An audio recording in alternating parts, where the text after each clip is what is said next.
일감 몰아주기 할 때 분위기 좋았던 적 한 번도 없어요. 지금까지 한 번도 없기 때문에. 좋아요. 15번을 보면 조금 좋아질 수도, 기분 더 안 좋아질 수도 있어요. 자, 다음은 중에 산돌, 중소 중견기업이 아니래요. 20기 자료다. 다음 자료에 의해서 물음에 답하시오. 산돌이 지금 수혜법인인데 그 수혜법인이 중소기업이냐 중견기업이냐 누구냐에 따라 가지고 증여의제 이익을 어떻게 계산할 건지에 대해서 다 정리를 했고요. 아무튼 얘는 지금 중소중견기업이 아니네요. 주주가 김철원 씨, 이영희 씨가 있고 주기자 한돌과 두 돌이 있어요. 이영희 씨는 김철원 씨의 배우자고요. 그러면서 이영희 씨는 또 한돌의 지분을 60%를 보유하고 있대요. 또 산돌의 매출 내역이 다음과 같다 해가지고 한돌과 1군, 2군 이렇게 해가지고 매출 있었고 그중에 한돌하고 1군은 주기자 한돌의 지배주주와 특수관계가 있는 법인이래요. 그림을 한번 그려보시면 일단 지배주주는 김철원 씨하고 이영희 씨 중에 누굽니까? 일단 그거부터 한번 볼까요? 밑에 이제 요구사항을 보면은 지배주가 누군지를 물어봤는데 직접 보유비율의 가장 큰 자가 법인이죠? 그다음에 직간접 보유비율로 가장 큰 개인이 지배주주가 되는 거니까 직접은 개인 중에서 김철원 씨가 더 크지만 이영희 씨가 한돌을 통해 가지고 지금 한돌에 대한 지분 60%가 되는 거니까 또 산돌이 60%가 되는 거니까 36이니까 직간접 보유비율로 46%가 되는 거네. 그러면은 이영희 씨가 지배주주가 되는 거네요. 그리고 김철원 씨는 지배주주의 친족이 되는 거고요. 근데 납세의무자는 맞죠. 왜냐하면 김철원 씨도 지분이 3% 초과해서 가지고 있으니까 납세의무자는 지배주주인 이영희 씨와 그의 친족도 3%를 넘었으니까 김철원 씨도 둘 다 납세의무자가 되는 건 맞고요. 밑에 지금 요구사항 1번에 바로 쓰겠네요. 지배주주는 이영희. 그죠? 그 다음에 납세의무자는 이영희, 김철원 다 되죠? 지배주주의 지분율도 바로 되죠? 지배주주의 지분율은 직접 10%, 간접 36% 합계 46%. 지금 요구사항 1번은 뭐 바로 다 되는 거네요. 요구사항 1번에 특수관계 법인 거래 비율만 지금 알면 되겠네요. 특수관계 거래. 근데 거기 특수관계 법인의 거래 비율은, 요건 충족 여부 판단 시에 특수관계 법인의 거래 비율이래요. 그러니까 특수관계 법인의 거래 비율이 증여의지의 이익 계산할 때도 들어가잖아요. 거기에서는 각 관계별로 따로따로 계산을 해야 되는 거죠? 그렇죠? 그런데 이거는 그냥 요건 판단할 때 들어가는 거니까 과세주의 매출액을 고려할 때에 공통적인 과세주의 매출액만 고려하면 되겠네요. 그렇죠? 공통적인 과세주의 매출액. 그게 있는지 한번 보는 거죠? 공통적인 과세주의 매출액이 있나요?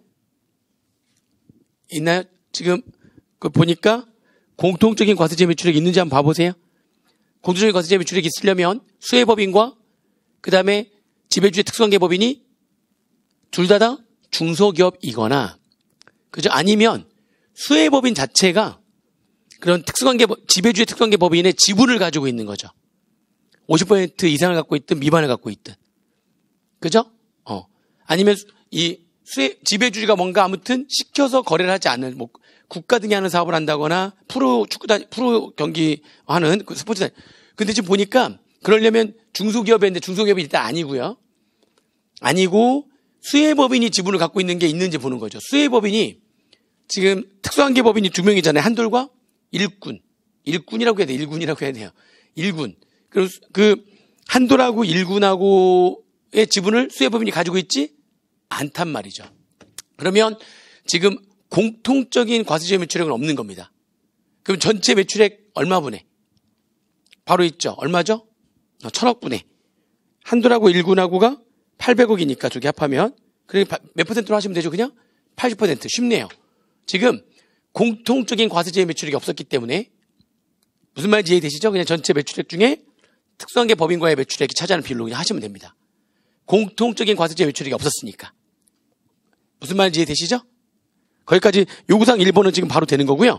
요구사항 2번 지금 하려고 그러는 거예요. 요구사항 2번을 하는데 상속세 및 증여세법상 특수관계 법인과의 거래를 통한 증여의제 이익을 납세 의무자별로.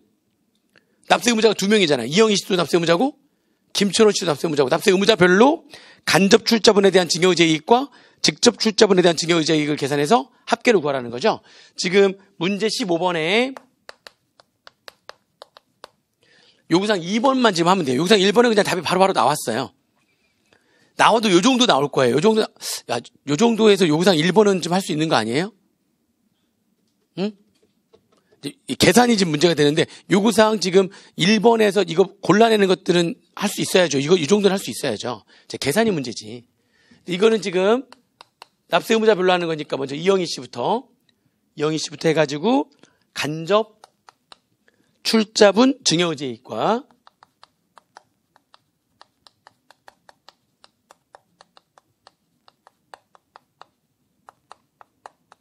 그 다음에 직접 출자분 증여의제이익을 계산하는 거죠. 이렇게. 응? 자, 그러면 이걸 계산하려면은 어떻게 해야 되는 거냐? 일단 간접 출자분부터 먼저 가볼게요. 증여의제이익을 계산하기 위해서는 세후 영업이익을 계산해야 됩니다. 그죠?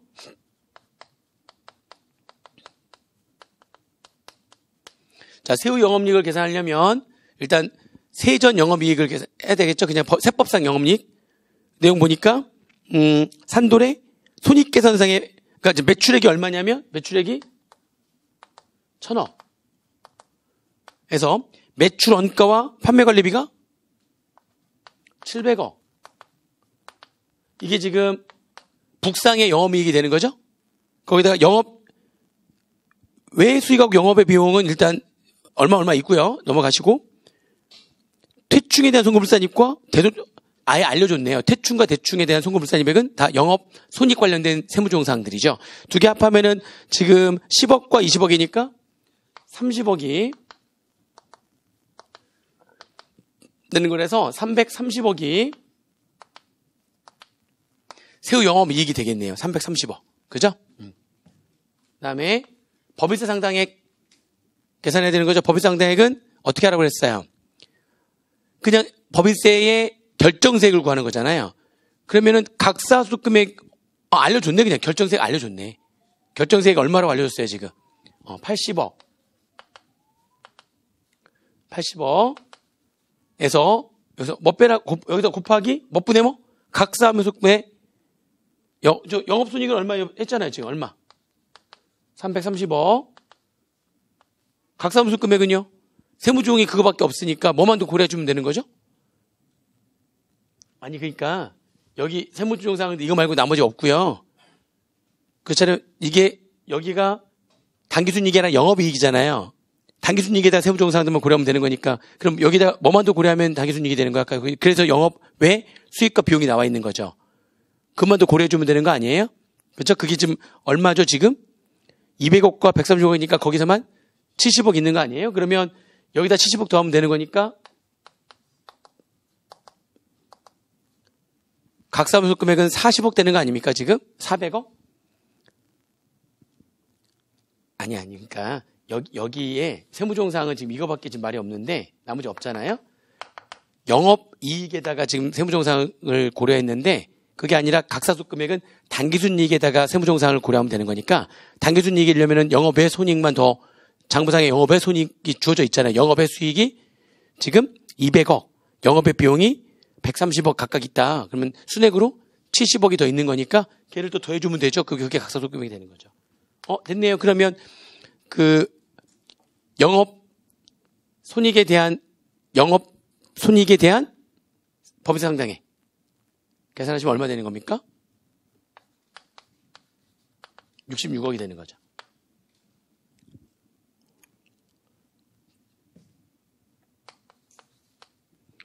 과세 매출 비율 갑니다. 과세 매출 비율은 자 이거는 간접 출자 있잖아요. 그러면은 이 간접 출자와 관련된 과세 매출이 하나 더 있죠. 과세 제외 매출액이 있죠. 뭐라고 했어요? 그냥 간접 출자 법인에게 매출한 거는 다 뺀다고 그랬죠. 그러면 1 마이너스 자 전체 매출액이 얼마였냐면 아까 1,000억. 금액이 너무 크니까 근데 어쩔 수 없어요. 이거는 대그룹 총수들한테 대기업 관련된 거니까 금액이 막 몇천억 막 그래요. 다 실제 숫자들이 막 이래요. 몇천억 막 그래. 이렇게 나와요. 천억분의, 자, 여기 과세지회 매출액은 0이 아니죠? 공통되는 건 없었지만, 얘와 관련된 거는 지금 누구한테 된 건 빼는 거죠? 그죠? 한돌한테 매출한 건 빼야 되는 거죠. 간접 출자 법인에게 매출한 금액은 과세지회 매출액이 되는 거니까 500억. 자, 세후 영업이익은 얘에서 이거 뺀 금액이 세후 영업이익인데 거기에 50%를 곱한 금액이 간접 출자분에 대한 세후 영업이익이 되겠네요. 얘에서 이거 빼고 그게 절반. 그죠? 그럼 간접 출자분에 대한 세후 영업이익 계산해 보면 얼마 나옵니까? 간접 출자분에 대한 세후 영업이익은 그렇죠. 계산해 보면 132억.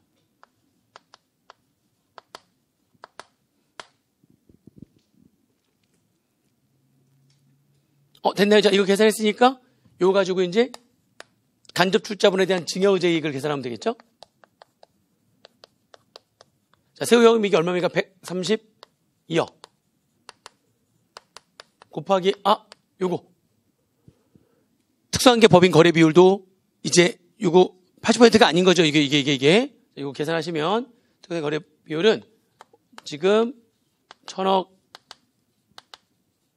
분의 원래 800억 였었는데 분자분배에서 얼마를 빼는 거예요? 500억을 빼야죠.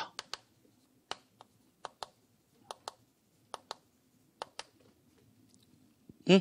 분자분배에서 빼는 거죠. 몇 퍼센트가 되는 겁니까? 그죠? 60%? 자, 대기업이니까 여기 대기업은 몇 퍼센트 뺀다고 그랬죠, 그냥? 중소중견기업 아니니까 5%만 무조건 빼는 거죠. 곱하기 간접 출자비율 몇 퍼센트였었죠? 하고 빼기 0%, 그러니까 36%. 이게 이제 간접 출자 법인에 대한 증여의제 이익이 되는 거죠. 그래서 계산해 보니까 이게 얼마가 되는 겁니까? 계산해 보면 얘가 26억 1360만 원.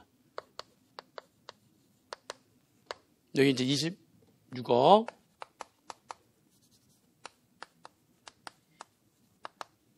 되는 거고요. 그죠? 그 다음에 직접 출자분. 직접 출자분의 세후 영업이익은 바로 계산하면 돼요. 왜냐면 과세지회 매출액이 직접 출자분에는 별도로 따로 없거든요. 그럼 얘만 고려 안 하면 되는 거니까 여기 바로 갖다 쓰면 그냥 기억에서 니은을 뺀 금액을 직접 출자분에 대한 세후 영업이익으로 하시면 되겠네요. 여기서 뺀 금액. 그죠? 그럼 직접 출자분에 대한 세후 영업이익은 얼마가 되는 거냐면 264억이 되는 겁니다. 그죠? 그래서 바로 증여의제 이익을 계산하시면 264억 곱하기 이것도 그냥 바로 몇 퍼센트죠, 그냥? 여기가 안 빼는 거니까, 얘는 안 빼는 거니까 직접 출자분에서 이거 빼는 거 아니잖아요. 80%에서 5%만 빼는 거죠? 그리고 직접 출자비율 몇 퍼센트였었죠? 10%였었죠. 그렇게. 해서 계산하시면은 직접 출자분에 대한 증여의제 이익이 19억 8천만 원이 됩니다. 그렇죠? 19억 8천만 원. 아이고, 합계도 적으라고 했는데. 그죠? 합계해가지고 합계를 적으시면 합계가 얼마예요? 45억 9,360만 원 이렇게 되는 거죠. 그렇죠? 그 다음에 두 번째 이제 누굽니까? 김철원 씨도 납세의무자죠.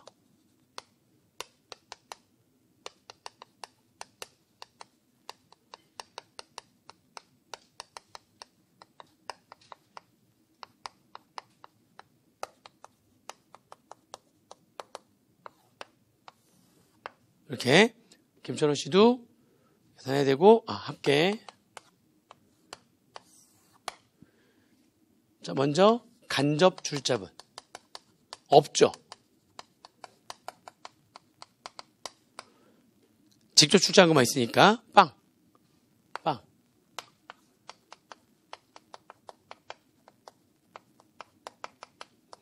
자, 직접 출발하려면 먼저 세후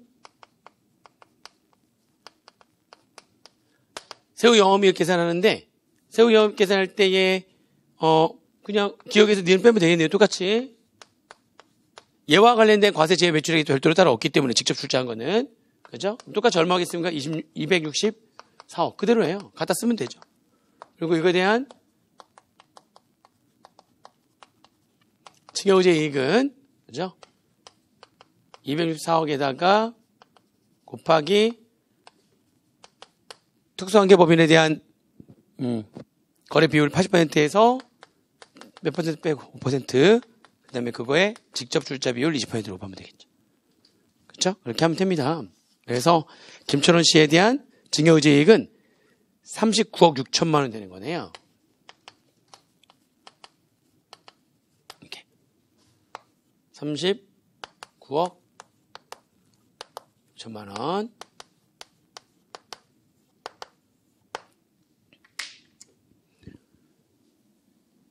이렇게 되는 겁니다. 아까보다 좀 그러니까 얘기할 때 다 기분 안 좋아요. 기분 좋은 사람 못 봤어요. 엄청 어려운 거라니까. 이거 실무에서도 제대로 하는 사람이 없어요. 개념을 알고 있는데 직접 계산해봐 그러면은 그건 그냥 프로그램 해주는 거 아니냐고 이렇게 얘기해봐. 그래요. 아니에요. 이거 다 계산을 다 해야 돼요. 다 해야 돼요. 아시겠죠? 자, 그러면 이제 다시 교재로 돌아와서 670페이지 보시면은 670페이지에 이제 일감 떼어주기거든요. 특수관계 법인으로부터 제공받은 사업 기회로 발생한 이익의 증여의제는 일단 개념, 아까 얘기했던 그 개념, 롯데 시네마에서 파는 팝콘 파는 법인 생각하시면 되는데, 지배주주와 그 친족이 직접 또는 간접으로 보유하는 주식 보유 비율이 몇 퍼센트 이상인? 30% 이상인 법인. 그 팝콘 파는 법인이 수혜법인이잖아요. 걔가 그 지배주주하고 친족이 직간접으로 보유하는 지분 비율이 몇 퍼센트 이상이어야 된다고요? 30% 이상이어야지만 돼요. 이상이어야 되고,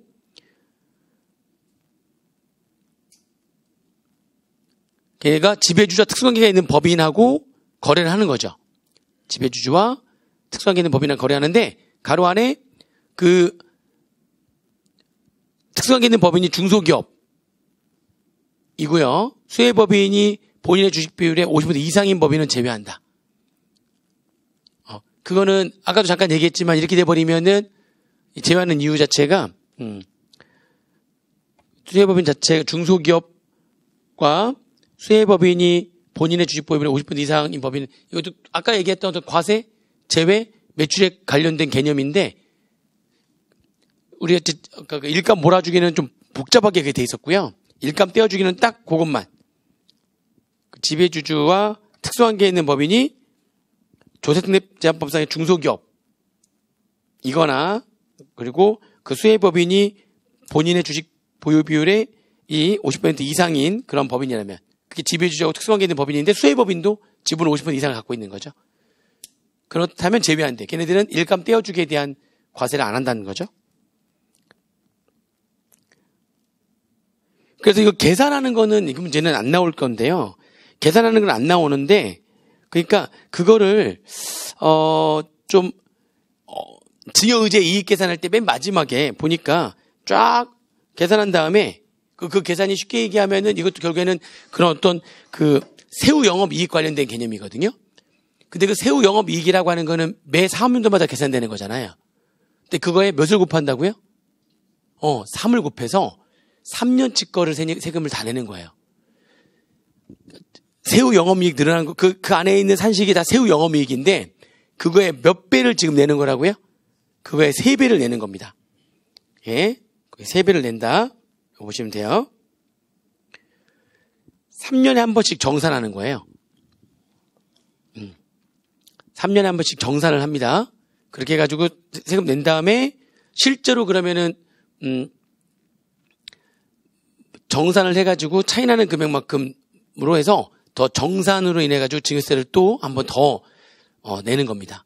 그런 내용들도 있어요. 아무튼 몇 년에 한 번씩 정산한다고요? 3년에 한 번씩 정산하는 거예요. 그렇게만 생각하시면 됩니다. 얘네들은 계산 문제 안 나와요. 이거는 여기까지 계산 문제 나오면 진짜 큰일 납니다. 그럼 지금 일감 몰아주기만으로도 근데 일감 몰아주기가 훨씬 더 한 이슈고요. 일감 떼어주기보다는. 그 다음에 네 번째 특정 법인과의 거래를 통한 이익의 증여유전. 이거 뭐냐면은 이거는 이제 꼭 그 일감 몰아주기와 일감 떼어주기는 아닌데 예를 들어서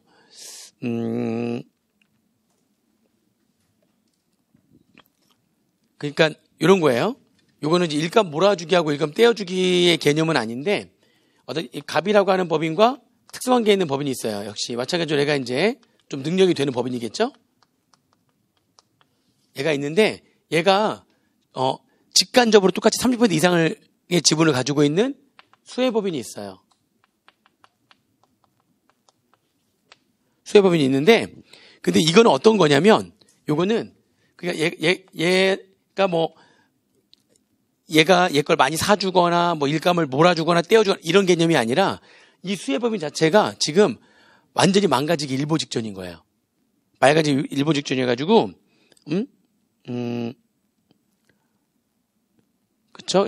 여기에서 뭐 특정 법인이라고 지금 표현을 하고 있는데 특정 법인이라고 표현하고 있는데 특정 법인이 좀 약간 상태가 지금 좀 안 좋은 그런 법인이라고 보시면 됩니다. 상태가 안 좋아서 그냥 매출이 아니라 뭔가 얘가 얘 거를 이 법인한테 뭔가 자꾸 이득을 주는 거예요. 그냥 매출이 아닌데도 이득 줄 수 있죠. 뭔가 얘한테 뭐 예를 들어서 얘가 얘한테 기기장치를 하나 파는데 그럼 전혀 얘의 매출하고 관계가 없는 거죠. 얘가 이제 기기장치를 파는데 시가가 10억짜리인데 얘한테서는 2억만 받는 거야. 뭐 이런 식으로. 그러니까 뭔가 얘한테 자꾸 혜택을 주는 거예요. 뭔가 이득 그런 거래를 하는 거죠. 거기 보니까 재산이나 용역을 무상으로 제공한다든지 1번에 2번에 현저히 낮은 대가를 양도한다든지 아니면 현저히 높은 대가로 제공을 받는다든지 막 그런 거래를 하는 거죠. 얘가 얘한테 어떤 거래를 하는데 자꾸 얘한테 이익이 발생하는 거래를 그렇게 하는 겁니다. 문제는 뭐냐면 문제는 얘하고 얘는 특수관계가 없어요. 지금 특수관계는 지금 얘하고 얘가 특수관계가 있는 거죠. 얘하고 얘는 특수관계가 없는 거야. 이게 특수관계가 있으려면 얘가 얘 지배주주잖아요. 지금 이렇게. 그러면 얘를 통해 가지고 얘하고 얘는 특수관계 법인이고 얘하고 얘도 특수관계 법인이 되려면 또 다른 요건을 더 충족해야 돼요. 요건을 충족하면은 여기도 특수관계 법인이 될 수가 있어요. 무슨 얘기냐면은 그러니까 얘는 얘 지분을 30% 이상 갖고 있죠. 그리고 얘도 지분관계가 있지만 얘하고 얘하고는 아무런 지분관계라든지 뭐 경영지분관계가 없는 거예요. 이렇게. 그러면은 얘하고 얘가 특수관계가 아닐 수도 있거든요. 그러면 지금 얘기하는 거기 적어놓은 그 1번부터 5번까지가 만약에 얘하고 얘가 얘하고 얘도 특수관계 법인이라면 뭐가 적용되는 거죠? 부계부가 적용. 그렇죠. 한쪽에서 부계부가 적용이 돼요. 한쪽에서 부계부가 지금 적용이 되는 건데 지금 이쪽에 있는 이 내용은 부계부가 적용이 되든 안 되든 따지지 않고 아무튼 얘는 뭐가 났고 손실이 났고 얘는 이익이 났어요. 만약에 요 거래 자체가 이게 지분 요건을 조금 더 충족하게 되면 이 둘도 무슨 관계가 될 수 있냐면 특수관계가 될 수도 있거든요. 그러면 얘가 뭐가 되죠? 얘가? 근데 이쪽만 세금을 더 내는 거죠. 송금불산이 이렇게 되고요. 이쪽 법에 세금을 더 내는 거예요. 근데 부계부가 이거 특수관계가 얘가 아니면 이건 세금 안 내는 거고 특수관계자라면 송금불산이 되는 거고 중요한 거는 뭐냐면 이쪽이 자꾸 뭐가 내는 거예요. 아무튼 이쪽은 무조건 이익이 자꾸 나가지고 이쪽에 뭐가 주가가 계속 올라간다는 거죠. 매출을 한 게 아닌데도 불구하고 매출한 게 아니고 뭔가 일감을 떼어주거나 몰아주거나 한 게 아닌데 그냥 단순한 어떤 거래 하나하나씩이 얘한테 뭔가 혜택이 되는 거래를 하는 거죠. 그러면 이쪽은 부계부가 적용될 수도 있고 안 될 수도 있고 이거는 이쪽 문제인 거고 아무튼 여기는 다 뭐가 발생하는 겁니까? 이익이 발생하다 보니까 주가가 올라가잖아요. 그 주가가 올라가는 거죠. 그러면 이것도 역시 세후 금액만큼 얘가 그만큼 얘한테서 증여를 받은 걸로 보는 겁니다. 그냥 거래만 한 특정 법인과 거래만 하는 거죠. 그게 매출 일감 몰아주거나 또는 아예 사업 기회를 제공해서 일감을 떼어주거나 이런 개념이 아니라 어떤 하나의 거래 자체가 금액이 클 수 있죠. 그걸로 인해 가지고 무상으로 제공한다든지 뭐 막 그래 가지고 되는 겁니다. 그러면 이쪽에서는 부계부가 좀 될 수도 있고 안 될 수도 있고 이건 뭐 이쪽 문제인 거고 아무튼 이쪽은 뭐가 되니까 이익이 나니까 주가가 올라갈 거니까 그거에 대해서 지분 비율을 곱하면 만큼 이쪽은 증여받은 금액으로 보겠다라고 하는 게 특정 법인과의 거래를 통한 이익의 증여 의제 규정입니다. 그렇게 한번 보시면 되는 거예요. 계산 문제, 얘도 계산 다 복잡해요. 근데 이 모든 계산 문제를 다 하면은요, 진짜 이거는 진짜 심한 거예요. 이게 한 5점에서 10점 정도 나오는데 너무 올인할 수는 없어가지고 이번에 상속세 나올 확률이 훨씬 높아요. 높고 증여세도 일반 증여세는 좀 그렇고 나온다면은 특수파트에서 일감 몰아주기가 좀 나온 지가 좀 됐기 때문에 딱 나올 때가 되긴 했어요. 나올 때가 돼가지고 일감 몰아주기를 집중적으로 하는 거고 나머지 것들도 특이한 거긴 한데 이것까지 다 공부하려면 이거 너무 오버니까 그렇죠? 오버. 자, 그다음에 증여 추정이 두 개가 있는데 증여 추정은 이론형 문제에서는 중요한 거고요. 그냥 2차 준비할 때는 개념만 알고 있으면 되죠. 배우자한테 양도한 거야. 배우자한테 양도했어요. 근데 그 배우자 양도했지만 그거를 증여로 추정하는 거죠. 우리가 일반적으로 증여세가 더 세금이 세죠. 증여세는 증여 재산에다 세율이 곱해지는 거고요. 양도소득세는 양도가액에서 취득가액을 뺀 소득에다가 세율이 곱해지다 보니까 그렇죠. 그러다 보니까 당연히 뭐가 더 세금이 세냐면 증여가 더 세금이 세요. 그냥 전체 금액에 세율이 곱해지는 거니까 초과누수세가 곱해지는 거니까 증여가 세금이 더 세거든요. 그렇게 그런데 이제 세금 회피를 하려고 사실 배우자나 직계 존비속한테 토지를 줬으면서도 그걸 뭐한 걸로 처리해버리는 거죠? 그 양도했다로 처리하는 거야. 그죠? 그러면 그거 거짓말하지 말래요. 증여한 거지?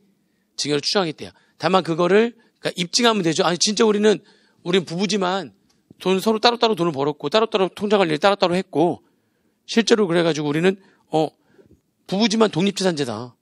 내 거 따로 제 거 따로다. 그죠? 우리 집은 안 그래. 우리 집은 그렇게 하면 와이프가 그럼 뭐 따로 살자고 뭐 이렇게 나오기 때문에 그럴 수 없는데 근데 그건 뭐 이제 집안의 이제 환경에 따라서 좀 다르겠지만 주변에 보니까 따로따로 이렇게 하는 경우도 많이 있더라고요 보니까. 그리고 이제 따로따로 자기가 쓸 거 쓰면서 그 생활비라든지 아니면 뭐 육아비라든지 애기 뭐 학교 다니는 이거를 공통적으로 얼마씩 내는 거야. 나머지는 자기네들이 알아서 하는 거야.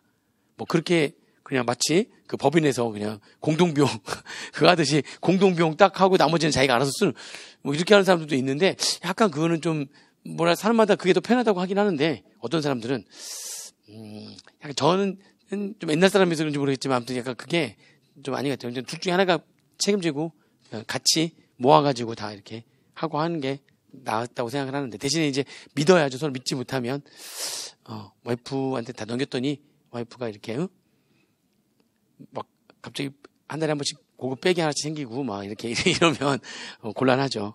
안 되는데 그런 내용이에요. 내용이 그런 내용이고요. 아니면 또 그렇게 되니까 배우자나 직계 존비상한테 직접 그렇게 하면은 바로 티나니까 내 동생한테 한번 했다가 그랬다가 우리 아들한테나 부인한테 내가 동생한테 양도하고 동생한테 3년 안에 또 양도하라고 하는 거죠. 이렇게 그것도 직접 양도한 걸로 봐가지고요. 증여로 추정합니다. 배우자나 직계 존비속에게 양도한 것들 그거를 특수한 기준을 통해서 양도했든 직접 양도했든 걔네들은 뭘로 추정한다? 증여로 추정한다. 이게 진짜 양도다라고 하는 건 내가 입증을 해야 된다. 그리고 다음의 경우에는 아무리 배우자 등에게 양도했다 할지라도 증여 추정 규정을 적용하지 않는다. 뭐 이런 얘기 나오고 그다음에 오른쪽 페이지에 재산 취득 자금 및 채무 상환 자금의 증여 추정 해가지고 직업, 연령, 소득, 재산 상태 등으로 봤을 때 재산을 자력으로 취득했다고 인정하기 어려운 경우 또는 직업, 연령, 소득, 재산 상태 등으로 봐서 채무를 자력으로 상환했다라고 인정하기 어려운 경우에는 입증을 하고 날라옵니다. 자산 취득 이거 무슨 돈으로 했어요? 빚 뭘로 갚았어요? 입증하라고 해가지고 입증을 못하면 증여로 추정해버립니다. 아시겠죠? 그때 얘기할 때 맨 마지막 그 동그라미 3번에 점점점의 제일 마지막 있죠? 입증할 때에 취득 재산가액의 20%와 2억 원 중 적은 금액에 미달하는 금액은 입증하지 않아도 됩니다. 무슨 말인지 이해되시죠? 걔는 입증 안 해도 돼요. 그 정도로 이건 문제 나오는 거 아니니까 계산 문제로 나오는 건 아니니까 그렇게만 알고 계시면 되고요. 증여재산가액의 계산 요약이 나오는데 4번이 제일 중요한데 했죠. 우리가 저가양수 고가양도를 했고요. 그 다음에 7번은 법인세법상 불공정 자본거래와 똑같습니다. 나머지는 안 볼 거예요. 그리고 5번하고 6번만 볼 건데 이 5번은 뭐냐면 부동산 무상 사용에 따른 이익의 증여. 타인의 부동산을 무상으로 사용한 거예요. 타인의 부동산을 무상으로 사용했을 때 그거에 따라서 얻는 이익, 그 임대료를 안 줬으니까 당연히 이익이 발생하는 거죠. 그 이익을 증여재산가액으로 하겠다는 거죠. 그래서 계산이 나오는데 중요한 거는 이때 타인의 부동산을 무상으로 이용을 할 때의 증여재산 가액을 계산할 때는요. 그 증여재산가액이 1억 원 이상인 경우에만 증여세를 내는 겁니다. 금액이 1억 원 이상이어야 돼요. 1억 원 이상인 경우에 한해서만 적용한다. 얼마 안 되는 것들은 적용 안 한다는 거죠. 근데 그 증여세가액은 어떻게 계산할 거냐? 각 연도의 부동산 무상 사용 이익의 현재 가치로 한대요. 그래서 이거 계산 문제로 나올 수가 있거든요. 한번 나온 적도 있고요.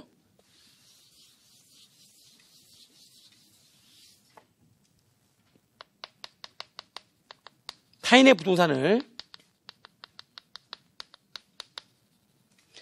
무상 사용했을 때 발생되는 이익도 증여세가액을 계산하는데 이렇게 증여세가액 계산한 이 금액이 얼마 이상이어야지만 된다? 1억 원 이상이어야지만 되는 거예요.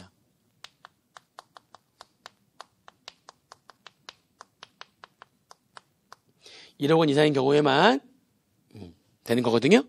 그래서 그 증여재산가액 1억 원 이상인 경우만 되는데 이게 어떻게 되는 거냐면 부동산을 무상으로 사용했으니까 그거에 대한 임대료를 안 냈잖아요. 그 임대료를 지금 기획주무장관에서 유를 정해놨거든요. 그 부동산 가액의 2%로 잡아놨어요. 그래서 그 부동산 가액의 2% 곱한 금액이 부동산 무상 사용했다는 이익이에요. 부동산 가액의 몇 %요? 밑에 이제 산식 보시면 나와요. 지금 기획재무령으로 2%로 정해놨어요. 근데 그게 1년 동안에 무상 사용했다는 이익이거든요. 그거에 5년 동안의 연금 현재 가치. 5년 동안 연금 현재 가치. 그러니까 연금 현가 계수 있죠? 이자율을 몇 %로 해서? 그렇죠. 여기다가 곱하기 연금 현가 계수 있잖아요. 근데 이게 5년에 이자율 몇 %로? 10%로 계산한 연금 현가 계수 곱한 금액. 그 이익이 5년 동안 계속된다고 보는 거예요. 그래서 그 한꺼번에 걔를 증여세상 가액으로 하는 거예요. 5년 동안의 이익을. 그 금액이 얼마 이상이어야지 되고요. 1억 원 이상이어야 되고요. 지금 이게 무슨 말인지 이해되시죠? 문제에서 연금 현가 계수는 주어지겠네요. 5년 10%짜리 연금 현가 계수가 주어집니다. 그걸 곱한 금액이 증여세상 가액이 된다. 라고 하는 겁니다. 아시겠죠? 무상 사용계획 5년을 초과하죠? 그러면 5년이 되는 날에 다음 날에 새롭게 또 무상 사용하는 걸 봐서 또 5년 거 한꺼번에 계산. 계속 5년 거 한꺼번에 계산을 해가지고 계속 5년마다 5년 거 한꺼번에 계산한 금액만큼 5년 지나면 바로 다음 날 또 5년 거 계산해가지고 또 증여세 내는 거고 또 5년 지나면 또 다음 날 5년 거 계산해가지고 세금 내는 거고 계속 5년마다 5년짜리 하다 보니까 5년마다 계속 내는 거예요. 아시겠죠? 그 다음에 부동산을 무상으로 담보로 이용해서 금전을 차입하거나 금전 무상대출 얘는 또 같은 거거든요. 걔네 같은 건데 무슨 얘기냐면은 내가 아예 그 타인으로부터 돈을 빌린 거죠. 타인으로부터 돈을 빌려가지고 이자를 안 주거나 아니면 이자를 시장이자보다 굉장히 낮은 이자를 주거나 그럼 나는 그만큼 이익이 생기고 상대방은 그만큼 손해가 생기죠. 상대방이 법인이었으면 상대방은 가지급금 인정이자가 되는 거. 그거예요. 가지급금 인정이자. 그만큼 쟤는 손해가 나는 거고 나는 이익이 나는 거죠. 그거면. 근데 그게 직접 돈을 빌릴 수도 있고요. 아니면 어떻게 해도 그렇게 똑같이 계산되냐면 다른 사람의 부동산을 대신 담보로 제공하고 돈을 빌린 경우 아니면 바로 다른 사람으로부터 돈을 그냥 빌린 경우 아니면 그 다른 사람의 부동산을 은행에 담보로 제공해서 돈을 빌린 경우 둘 다 되는 거예요. 그게 여기 676페이지의 가로 2번과 617페이지의 네모 6번입니다. 같은 거예요. 같은 거. 그래서 둘 다 그러니까 지금 그거는 타인의 부동산을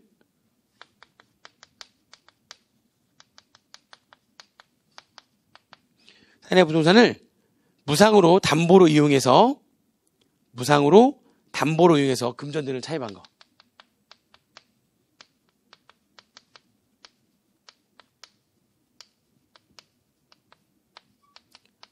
은행에서 금전을 차입한 거랑, 그죠? 그거랑, 아니면 아예 타인으로부터 돈을 빌린 거죠.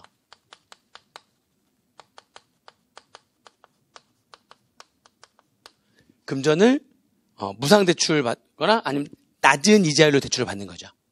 금전을 무상 또는 저리로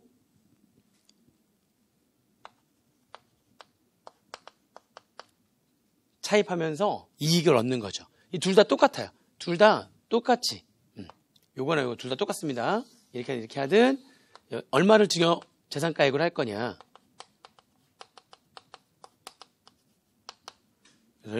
증여재산가액으로 하는 금액은 그때 차입한 금액 있잖아요. 차입금.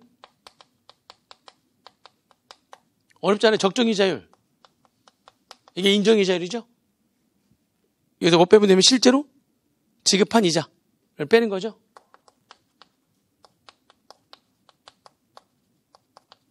어렵지 않죠? 대신에 이건 둘 다 똑같이 이때 계산된 증여재산 가액이 증여재산 얼마 이상인 경우에 적용된다고요? 이거는 이때는 증여재산 가액이 1,000만 원 이상인 경우에.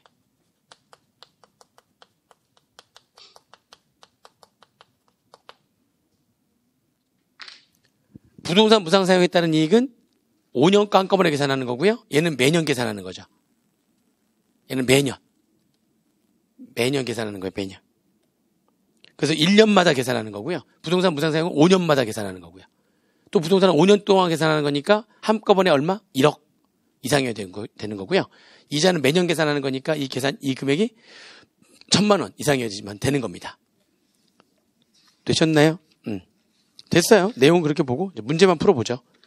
문제의 1, 2, 3번은 다 이게 불공정 자본거래에 대한 건데 꼭 풀어보세요. 법인세에서 공부했던 거랑 똑같습니다. 똑같기 때문에 법인세에서 공부했던 내용으로 그대로 그냥 문제를 푸시면 됩니다. 그때 이미 상증세법에 따른 증여세 계산하는 거 다 설명을 드렸거든요. 그 내용 가지고 그대로 문제 푸시면 됩니다. 그죠? 이익을 얻은 주주가 개인 주주인 거죠. 그러면 불공정 자본거래로 분여받은 이익에 대해서 증여세를 낸다고 그랬잖아요. 그거 그때 내용 그대로니까 한번 문제 여러분들 풀어보시면 되고요.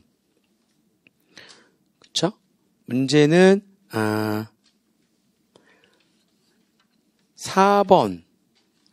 4번하고 5번, 6번. 5번, 6번은 양도소득세 얘기도 같이 좀 해야 되는데 4번, 5번, 6번, 7번, 8번은 여러분들 풀어보시고요. 4, 5, 6번 한 다음에 9번 하고 10번 네, 그렇게 한번 풀어볼게요. 특수하게 법인 다 했고 4, 5, 6, 90 5개만 풀어보면 돼요. 이제 5개만. 다 끝났어요. 이제 진짜 끝나요? 5개만 풀면 돼. 5개. 5개 금방 풀어요. 중간에 이제 양도소득세도 문제구나. 양도소득세에 대한 얘기 뭔가 좀 같이 얘기할 게 좀 있어가지고 5번, 6번 할 때는 자 4번 문제 풀겠습니다. 1, 2, 3번은 꼭 풀어보세요. 그거는 여러분들 할 수 있습니다. 법인세법에서 불공정 자본거래 공부를 했기 때문에 그 내용 똑같은 내용이니까 문제 풀 수 있어요. 우리 5개만 풀어요. 이제 5개. 이제 다 끝나가요. 고생했어요, 그동안. 미리 얘기. 다음 자료를 얘기해서 무릎에 답해라. 자료가 좀 6개가 나와 있고요. 을에게 증여세가 부과되기 위해서는 어떤 요건이 필요한지 기술. 자, 을은 갑의 토지를 2020년도 1월 1일부터 무상으로 사용 중이래요. 그리고 그 갑은 2020년도 9월 30일 날 해당 토지를 을에게 양도했대요. 을은 해당 토지를 또 병에게 양도했대요. 갑, 을, 병은 모두 거주자래요. 그 다음에 이자율 10% 5년의 연금형가 계수는 3.7907이래요. 기획재정부령으로 정하는 부동산 무상사용의 연간 이익률은 2%래요. 자, 을에게 증여세가 부과되기 위해서는 어떤 요건이 필요한지 기술하시오. 돼 있는데, 지금 을은 어떻게 했습니까? 지금 갑의 부동산을 무상으로 사용을 했잖아요. 무상으로 사용하게 되면 5년 연금형가 해가지고 5년 동안 계속 이용하는 걸로 봐서 증여재산가액을 계산하는 거죠. 근데 그 증여재산가액이 얼마 이상이어야지만 된다고요? 증여재산가액이 1억 원 이상인 경우에 한해서만 증여세가 부과가 되는 겁니다. 그렇죠? 그렇게. 다만 다 공통점이 있는 게 요게 얘하고 지금 이거 다 공통점. 타인이라고 표현하고 있었잖아요. 그러니까 상대방이 특수관계자일 수도 있고 아닐 수도 있거든요. 상대방이 특수관계자라면 이렇게 특수관계자한테서 부동산을 무상으로 이용하거나 특수관계자의 부동산을 무상으로 사용해 담보로 이용해가지고 돈을 빌리거나 특수관계자로부터 금전을 무상 또는 저리로 차입했다면 무조건 이 금액이 넘어가면 증여상가액이 계산이 되는데 상대방이 특수관계자가 아닐 수 있죠. 법에 의한 특수관계자가 아닌 경우에는 이렇게 하는 이유가 특수관계자가 아닌 경우에는 만약에 특수관계자가 아니래요. 그러면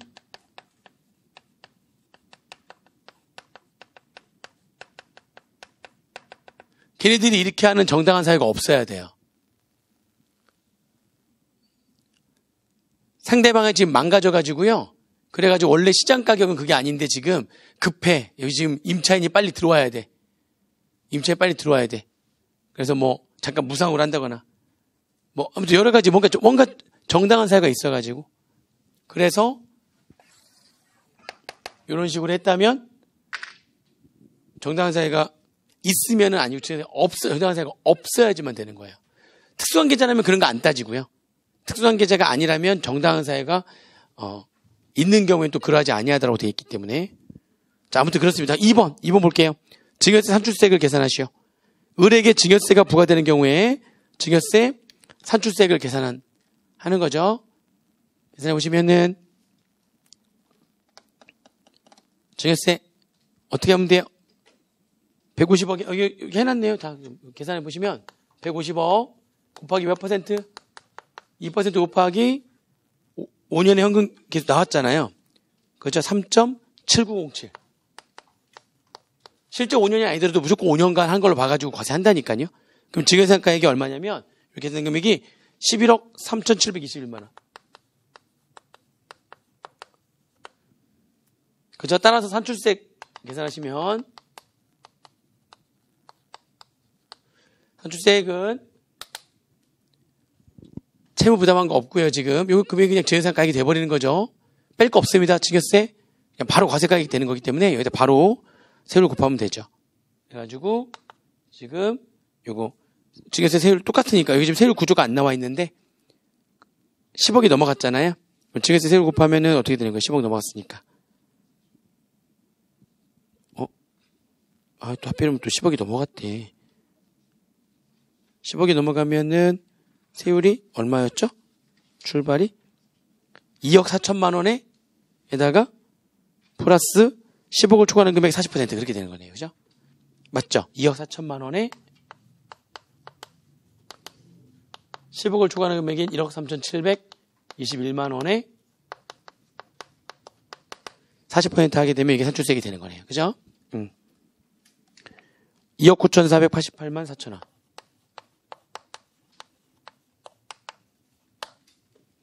되는 거죠. 그 다음에 소득세법 규정에도 불구하고 갑과 을에게 토지 양도했다는 소득세가 부과되지 않고 최종적으로 토지를 양도받은 병에게 증여 추정에 따라 증여세가 부과되기 위한 요건을 기술하시오. 이게 돼 있네요. 그러니까 이게 지금 소득세법 규정에도 불구하고 갑과 을에게 토지 양도했다는 소득세를 부과하지 않고요. 누구한테 그냥 부과한다고요? 최종적으로 병한테 부과하려면 어떻게 되냐? 이게 증여 추정 관계된 겁니다. 그러면 그게 갑이 지금 을에게 양도했잖아요. 을이 또 3년 이내에 병한테 양도했거든요. 얘가 얘한테 양도한 거는 과세 안 하고요.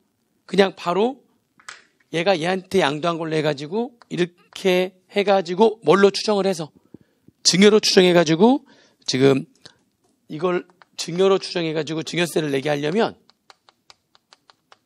그렇죠? 그러면은 이 갑과 병은 배우자 또는 배우자하고 직계 좀비속이어야 되고요. 이 병이 갑의 배우자 및 또는 직계 좀비속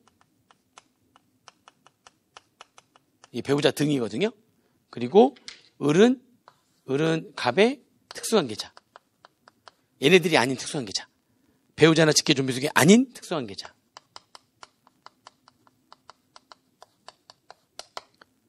얘를 통해 가지고 이렇게 됐으면 직접 증여한 걸로 추정한다는 거죠. 아까 봤던 그 증여 추정, 그 규정에 대한 얘기입니다. 그러면 증여한 걸로 추정해 가지고 증여세 내게 하겠다는 거죠.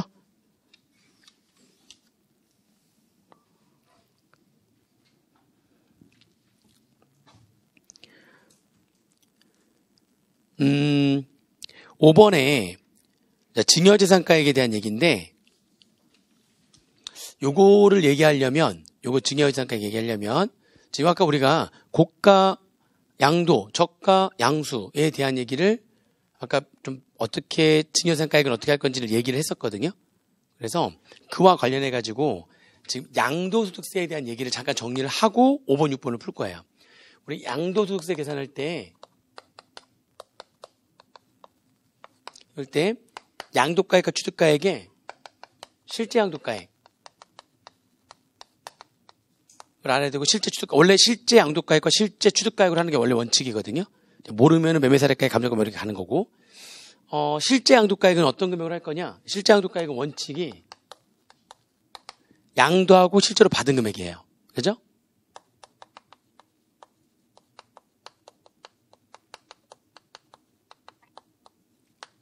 양도하고 실제로 받은 금액이 실제 양도가액이 되죠. 이게 원칙이죠. 그런데 이게 예외적인 게 있습니다. 실제로 받은 금액으로 하지 않고요. 예외적으로 첫 번째는 특수관계인한테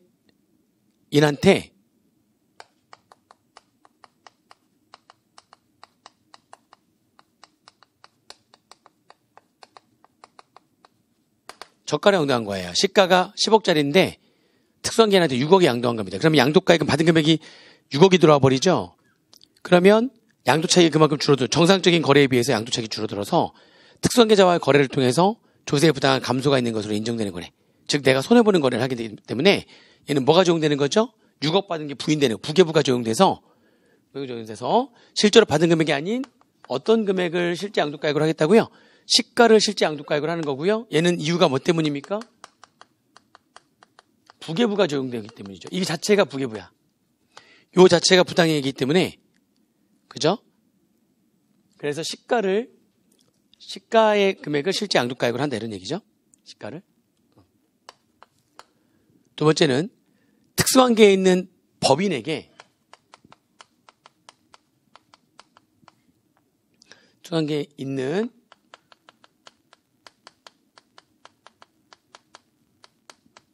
법인에게 고가로 양도한 거예요. 아니, 고가로 양도하면 시가 10억짜리를 10억 갖고 파는 거예요. 그러면 특수관계자랑 거래해가지고 이익이 났으니까 부인이 안 돼. 우리가 부계부라고 하는 거는 이익 난 쪽은 그대로 인정하고 손해난 쪽에 손해만을 부인하는 거잖아요. 근데 지금 고가로 양도하게 되면 이익이 났으니까 부인 안 당한단 말이죠.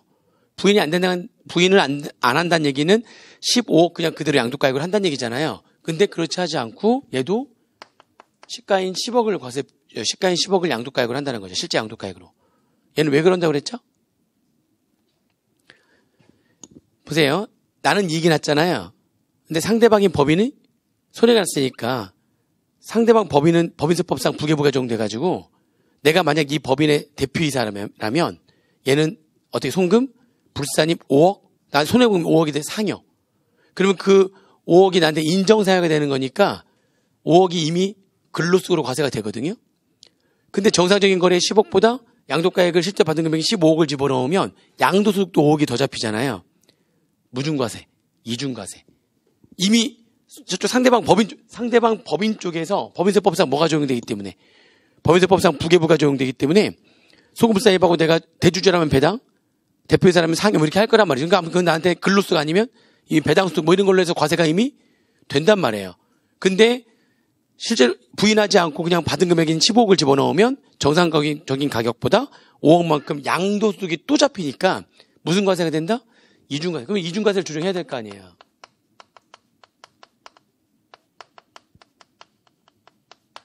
이중과세를 조정하기 위해서 무슨 말인지 이해되시죠? 또 받은 금액이 아닌 시가를 실제 양도가액으로 하는 거예요. 세 번째. 그러면 특수관계 있는 법인 외자에게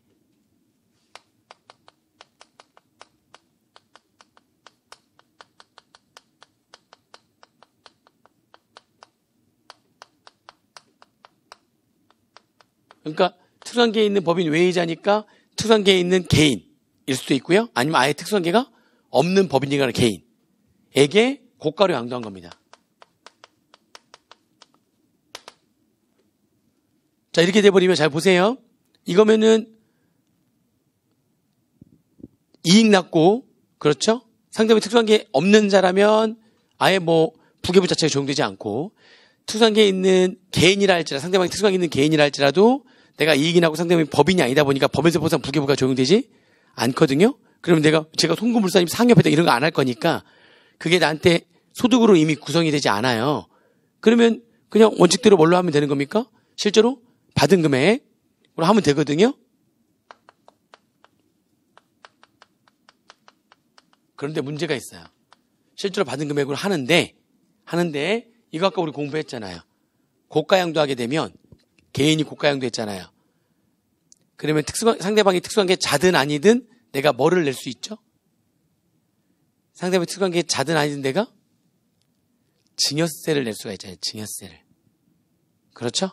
내가 증여세를 낼 수가 있습니다. 그래서 증여세를 내게 되면은 내가 지금 증여세를 내는 거니까 증여세를 내는데 받은 금액 15억을 전부 다 양도가액으로 집어넣어 버리면 예를 들면 이제 시가가 10억인데 10억 받았으면은 차이 나는 금액 5억에서 두 주의 작은 금액을 뺀 금액에 대해서 증여세를 내는 거잖아요. 그래서 그 5억에서 미니멈 특수관계자라면 둘 중에 작은 거 빼는 거고요. 특수관계 외자라면 3억을 빼는 거죠. 그러면 5억에서 3억 빼는 거니까 2억이 되는 거죠. 2억만큼 증여세를 내는 거니까 그를 뺀 나머지 금액만 양도가액으로 해야 된다는 거예요. 그래서 실제로 받은 금액에서 뭐 뺍니까? 실제로 받은 금액에서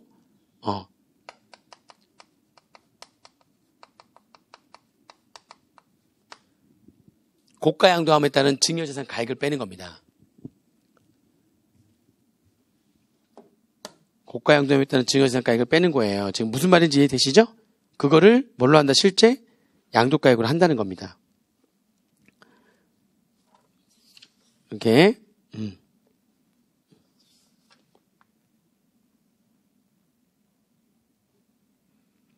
그렇게 보시면 되고요. 그 다음에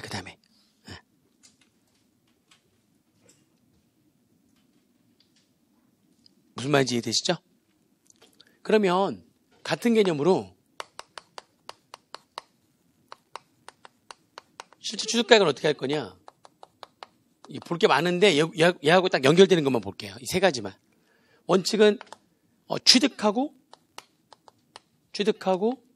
지출한 금액이 실제 취득가액이 돼야 되는 게 맞는 거죠. 취득을 하고 지출한 금액이. 근데 지출한 금액이 아닌 다른 금액이 실제 취득가액이 되는 경우가 있어요. 첫 번째가 특수관계인으로부터 고가로 매입했을 때.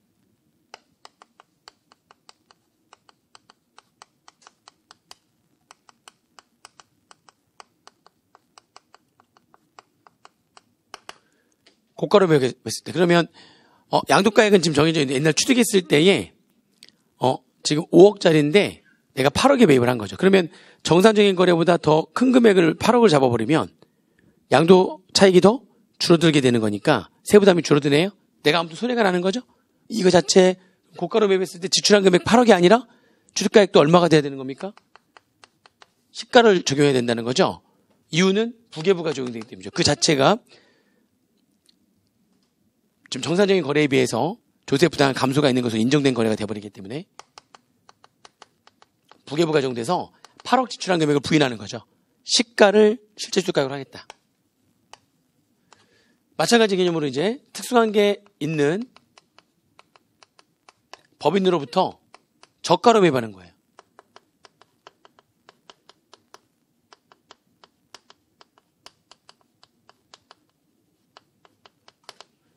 시가 5억짜리였는데 저가로 해가지고 3억에 매입을 한 거죠.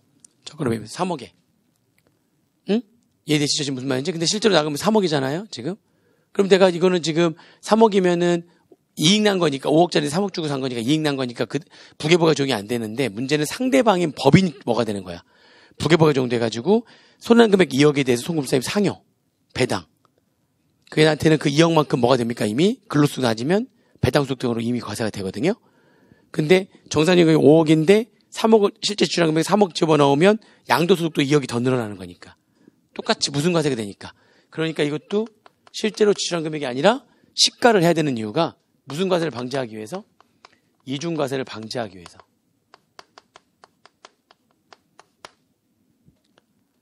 세 번째, 똑같이 얘랑 똑같이 생각하시면 돼요. 특수한 게 있는 법인 외자로부터 저가로 매입했을 때.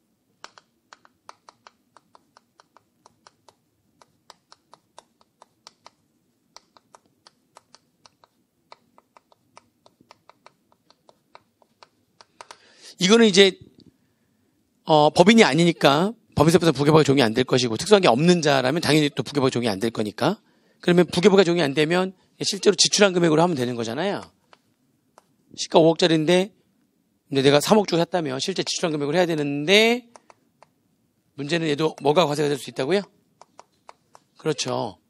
증여세가 과세가 될 수 있잖아.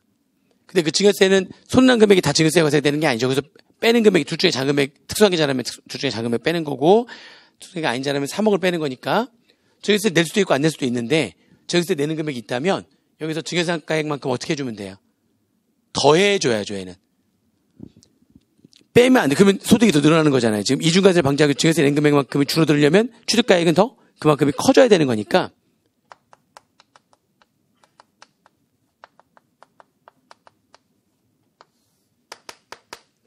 지금 여기까지 다 무슨 말인지 이해되세요?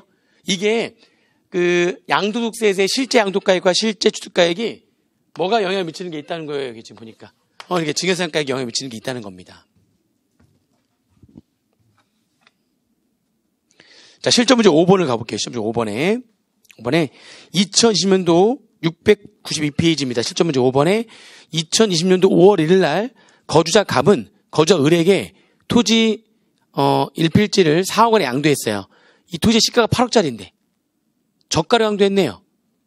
요구사항 갑과 을이 특수한게 있는 자로서 조세 부담을 부당하게 감소시켰다고 인정되는 경우에 갑의 양도소득세 계산 기준이 되는 토지의 양도가액 및 을의 증여세 계산세 증여세상가액은 각각 얼마냐. 왜냐면 을 같은 경우 을은 지금 8억짜리인데 얼마에 매입을 했으니까 4억에 매입을 했잖아요. 그렇죠? 그러니까 저가로 양수했네? 그럼 을은 뭐를 증여세 납세 의무가 있겠네요. 그러니까 저가 양수했고 갑은 특수한 계좌한테 손해가 났잖아요. 갑은 손해가 났기 때문에 뭐가 적용되는 겁니까? 갑은 또 부계부가 적용되는 거니까 됐습니까? 자, 그러면 자, 요구사항 1번 볼게요. 여기 문제 5번에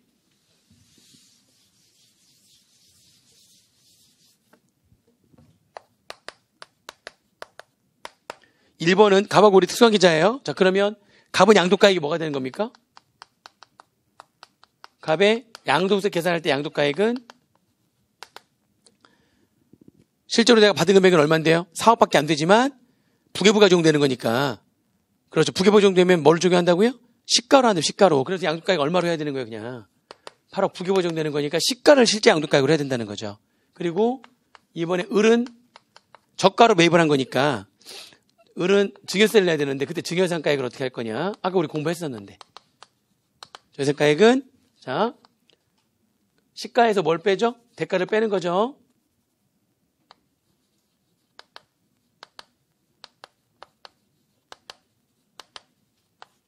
빼게 둘 중에 자금을 뺀다고 그랬잖아요. 시가의 30%와 3억 원 중 자금액. 시가가 얼마니까? 8억에 30%와 3억 원 중 자금액 빼면 되죠. 그러면 증여세가액이 나오는 거죠. 얘가 더 작네요. 보니까. 그렇죠? 4억에서 2억 4천 빼는 거니까 얼마입니까? 1억 6천만 원이 을의 증여세가액이 됩니다. 이해되세요? 지금 요구사항 2번 가볼까요? 자, 똑같이 시가 8억짜리인데 4억에 양도했거든요. 갑이 을한테. 근데 갑하고 을이 특수한 계좌가 아닌 자고요. 정당한 사유가 없대요. 그렇게 한 이유가. 정당한 사유가 없대요. 그때 갑과 을의 양도가액과 그 다음에 추정 증여가액은 얼마가 되는 거냐? 자, 먼저 갑의 양도가액은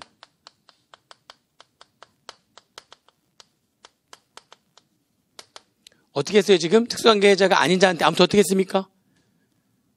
무슨 양도한 거예요? 지금 저가로 양도한 거잖아요. 적어놨죠? 저가로 양도했을 때는 특수관계자한테 저가로 양도했을 때는 부계부가 적용되는 거고요. 그 이외에 나머지 두 개는 고가로 양도했을 때 이제 문제가 발생하는 수 있는 거죠. 그러면 얘는 그냥 말 그대로 여기 예외가 적용되지 않는 거네.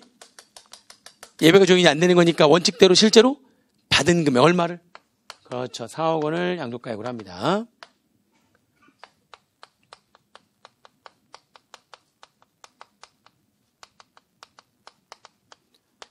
근데 을은 아무튼 지금 을은 저가로 매입을 했잖아요. 특수관계자가 아닌 자로부터 저가로 매입하게 되면은 두 가지 조건을 모두 충족했을 때 증여상가액이 계산된다고 그랬죠. 두 가지 조건을 모두 충족하려면 첫 번째는 정당한 사유가 없어야 되는데 맞죠. 정당한 사유가 없는 거고요.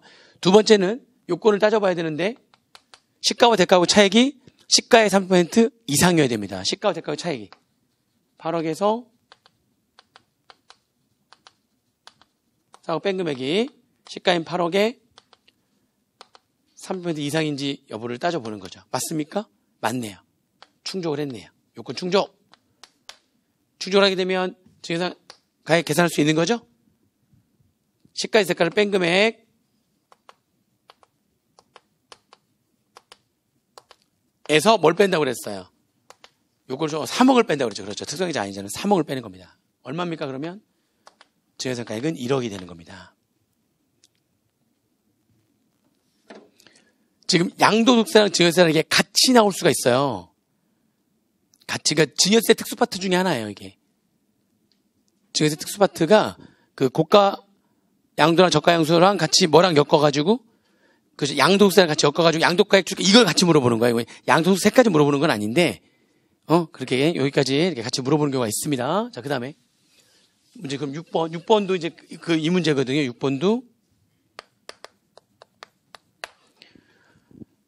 거주자 갑은 2019년도 6월 30일 날 특수관계자인 거주자 을로부터 토지 한 필지를 1억에 취득했는데 시가도 1억이고 1억에 취득했으면은 뭐 문제 없죠. 정상적으로 했으니까 취득은 정상적으로 했어요. 근데 거주자 갑은 2020년도 4월 30일 날 특수관계자인 거주자 병에게 위의 토지를 6억 원에 양도를 했대요. 근데 요구사항을 보니까 1번 갑이 병에게 위 토지를 양도할 당시에 당해 토지의 시가가 1번 12억이었는데 6억에 양도한 경우 2번은 2억이었는데 6억에 양도한 경우 각각 나눠가지고 증여세 납세문자가 누구인지를 밝히고 그의 증여세 상가액을 구하시오. 만약 증여세 납세문자가 없다면 그 근거를 기술하십시오. 무슨 말인지 지금 이해되시죠? 양도했을 때만 가지고 지금 얘기하는 거거든요. 요구사항 1번이 둘로 나눠볼게요. 지금 시가가 얼마였을 때 12억이었는데 얼마에 양도한 거예요? 6억에 양도한 거죠. 저가로 양도한 거죠. 저가로 양도했을 때 어떻게 할 거예요? 이때 두 개를 밝히는 겁니다. 이때 지금 두 개를 밝히는데 첫 번째 누구? 증여세 납세 의무자가 누군지를 밝히라고 돼 있죠? 그리고 증여세 납세 의무자가 누구냐? 갑이냐 병이냐? 갑이냐 병 둘 중에 하나겠죠? 누가 이득을 보는 거죠? 12억짜리인데 6억에 팔게 되면 갑은 손해가 나는 거고요. 병이 이익을 얻게 되는 거니까 증여세 납세 의무자는 누가 되는 겁니까? 병이 되는 겁니다. 특수관계자의 거래고요. 병이 되는 겁니다. 그때 증여상가액은 얼마가 되는 거냐? 증여상가액 특수관계자잖아요 지금. 그러면 대가하고 시가 차이 나는 금액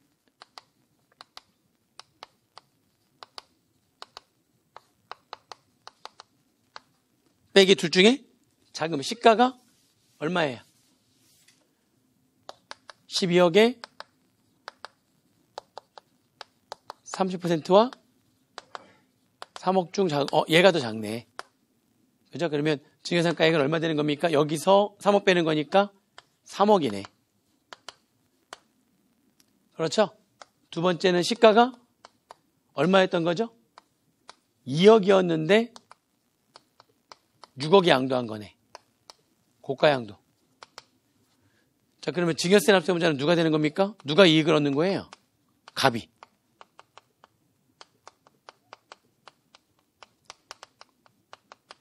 가면 되는 거고요. 그때 증여상가액은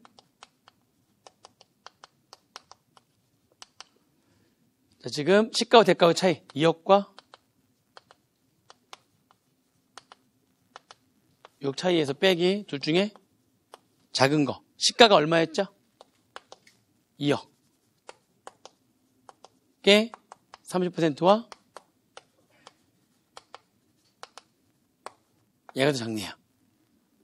그죠? 얼마입니까? 4억에서 6천만 원 빼는 거니까 얼마 돼요? 3억 4천만 원? 자, 지금 무슨 말인지 이해되세요? 이게 증여세랑 양도세 엮인 문제로 해가지고 이렇게 나오는 경우도 많아요. 자, 그러면 요구사항 2번. 갑이 병에게 위 토지를 양도할 당시에 당해 토지의 시가가 12억인 경우, 2억인 경우 각각 나눠가지고 양도소득세 계산 기초가 되는 토지의 양도가액을 구하래요. 그죠? 지금 갑이 양도했잖아요. 양도가액을 구하래요. 지금 요구사항 2번은 갑의 양도가액인데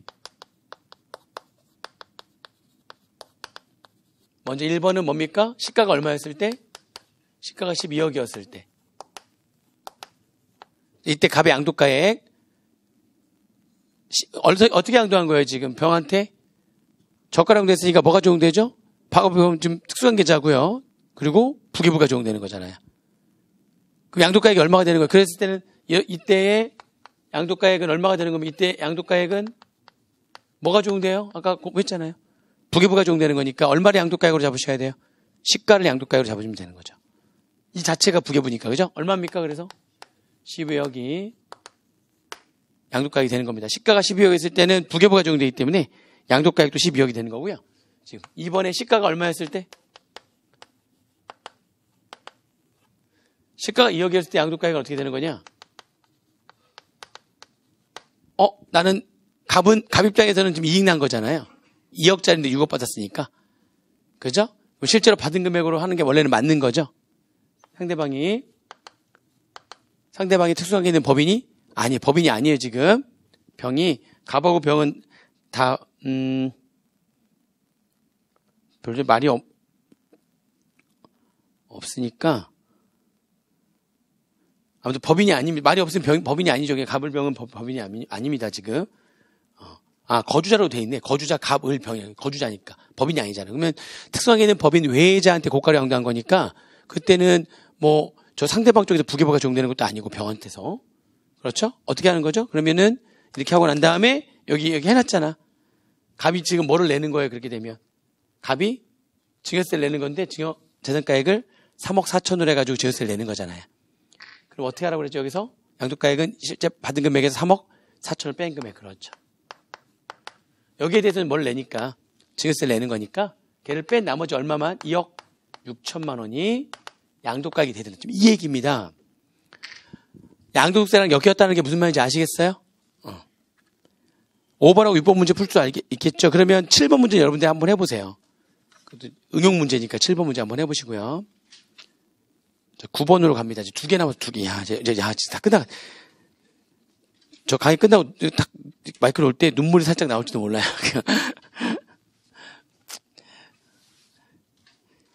수업만 한다고 되는 문제가 아니라 진짜 여러분들 복습 많이 하셔야 됩니다. 세법이 이게 진짜 많이 보는 사람한테는 무조건 점수가 들어올 수밖에 없기 때문에 약간 원가나 재무관리하고 좀 차이가 있죠. 원가나 재무관리는 많이 봤다고 해서 무조건 점수가 잘 나오는 게 아닌데 저는 그렇게 생각을 해요. 근데 재무회계랑 세법은 많이 본 사람한테 점수가 무조건 나오거든요. 그러다 보니까는 원가랑 재무관리 웬만하면 포기하지 말라고 막 했던 게 1년 더 한다고 해가지고 내년에 점수가 많이 나오느냐 이거 무조건 아니기 때문에 포기하지 말고 끝까지 걔는 보셔야 됩니다. 어떻게든 간에 기회 2번 중에 1번은 통과를 해야 되니까 문제가 쉽게 나올 수도 있거든요. 어떤 해는. 근데 이제 회계세법은 사실은 부분합계 가면 좋고 안 되더라도 사실 크게 특히 세법 같은 경우는 크게 걱정이 안 돼요. 왜냐면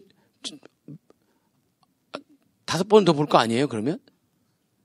아니 그러면서 한 번만 보면 떨어지는 거죠. 그러면서 한 번만 보면 떨어지는 거고 1년 더 할 때 한 5번 정도 본다. 세무회계 위주로만 해서 5번 보면서 기출문제집 한 5번 정도 쫙 풀어보고 답안 작성 다 이렇게 공부하게 되면 떨어질 수가 없어요. 세법은.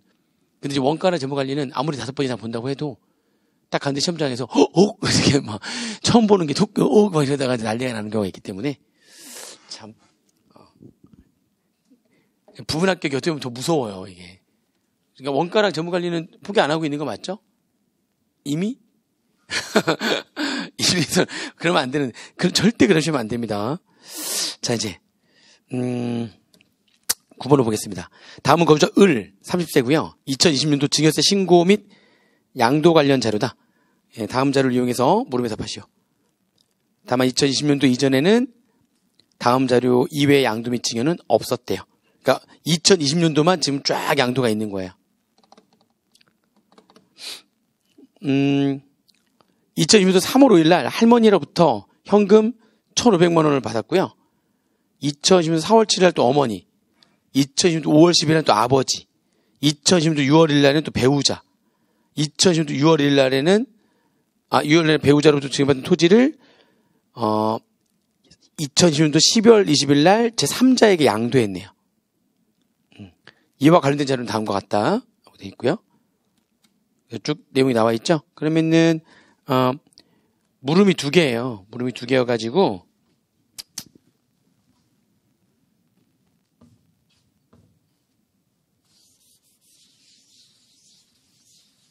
이제 문제 9번의 물음은 첫 번째는 3월 5일, 4월 7일, 5월 10일, 6월 2일 날 증여받은 거에 대한 과세가액부터 해가지고 다 납부세까지 쭉 적게 돼 있네요. 보니까 그죠? 그래서 그거를 표를 그대로 적어주시고 이제 9번에 우선 1번. 그래서 구분이 하나, 둘, 셋, 넷, 6개.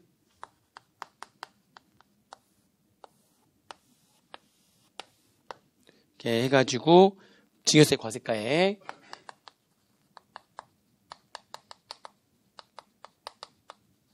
그죠? 그 다음에 증여 재산 공제.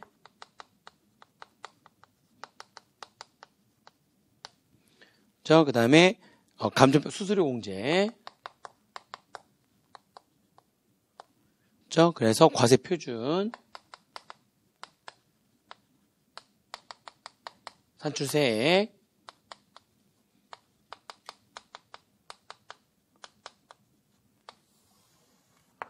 그래서 3월 5일, 4월 7일, 그 다음에 5월 12일, 6월 2일. 이렇게. 자, 일단은 3월 5일 할머니로부터 1,500만 원 증여를 받았어요. 이게 할머니라고 적을까요?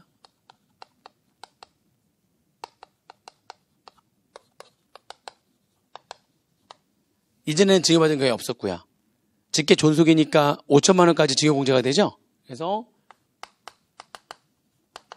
되는 거기 때문에 과세표준 빵 없습니다. 자, 그 다음에 4월 7일 어머니로부터 토지를 증여받고 토지에 대한 은행 차입금 5천만 원은 본인이 부담하기로 했대요. 그게 이제 그 부담부 증여 같은 경우에도 배우자 및 직계 존비속 간의 부담부 증여는요. 부담부 증여는 양도로 보잖아요.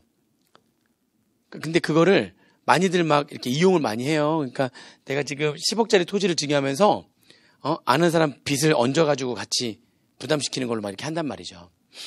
그래가지고 부담부 증여한 부분은 무슨 세가 과세가 되는 거니까 양도소득세가 과세가 되는 거니까 걔를 뺀 나머지가 증여세가 과세가 되는 거니까 막 머리를 많이 굴려가지고 그래서 배우자하고 직계 존비속 간의 부담부 증여는 원래 증여로 봐요. 그냥 양도를 안 보고. 다만 그 빚이 국가 등이거나 또는 은행으로부터의 차입금으로서 그게 명백히 인수를 해갔다는 게 확인이 된다면 객관적으로 확인이 되면 그럼 다시 부담부 증여는 양도로 봅니다. 근데 지금 직계 존비속간이잖아요.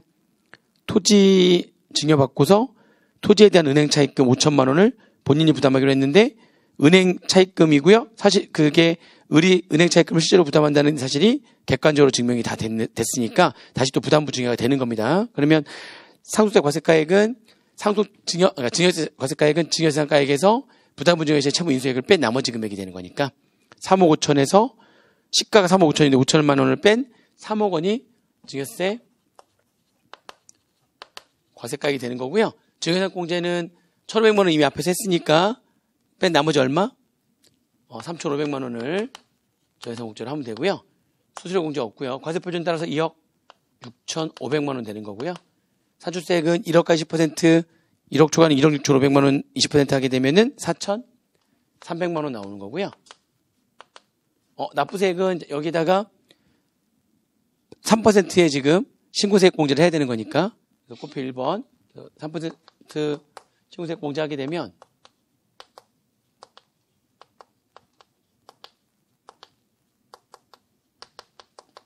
신고세액 공제하게 되면, 그렇죠. 그럼 얼마 내면 4,100?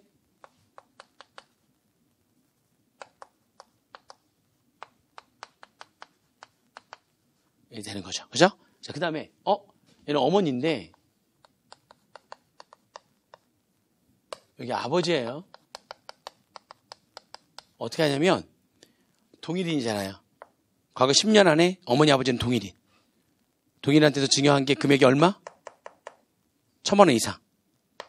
그럼 합산 대상 증여상가액이 되는 거죠.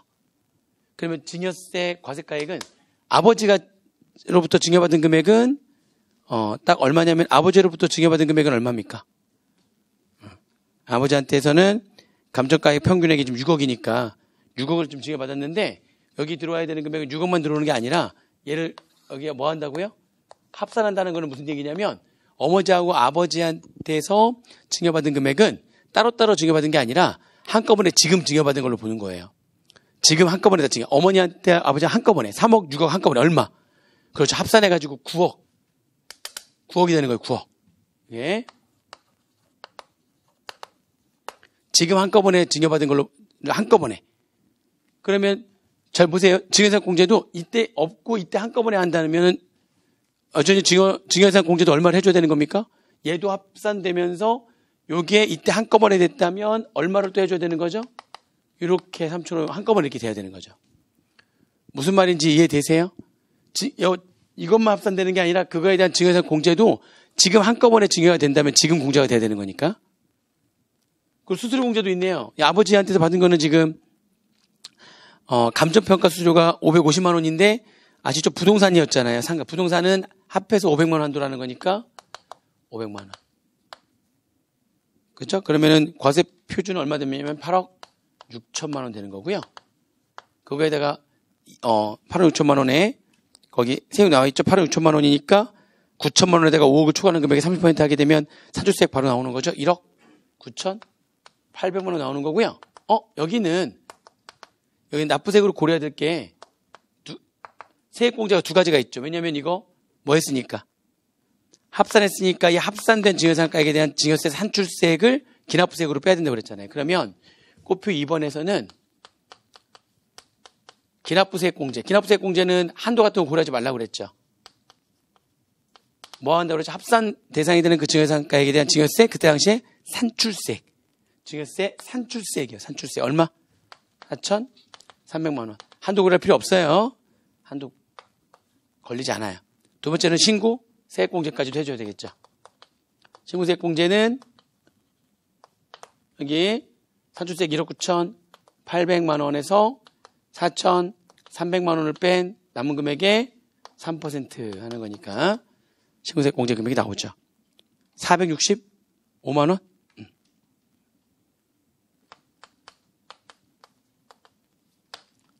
35만 원이 되는 거니까. 맞죠?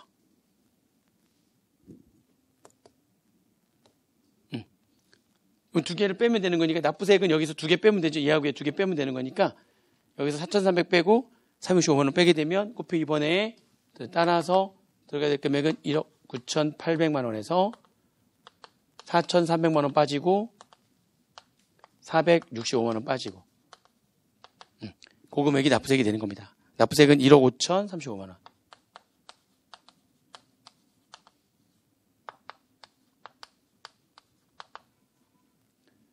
자, 배우자한테서는 얼마 받았어요, 지금? 7억 받았는데, 배우자 공제는 6억이나 되는 거니까, 수수료 공제는 없고요. 그럼 과세표준은 1억 되는 거고요. 딱 이러니까 산출세액은 1,000만 원. 그렇죠? 신고세액 공제는 이거 3%니까 30만 원 빼니까 얼마면 970만 원이 납부세액이 되네요. 바로 이렇게 하시면 되겠네요. 되셨죠? 그 다음에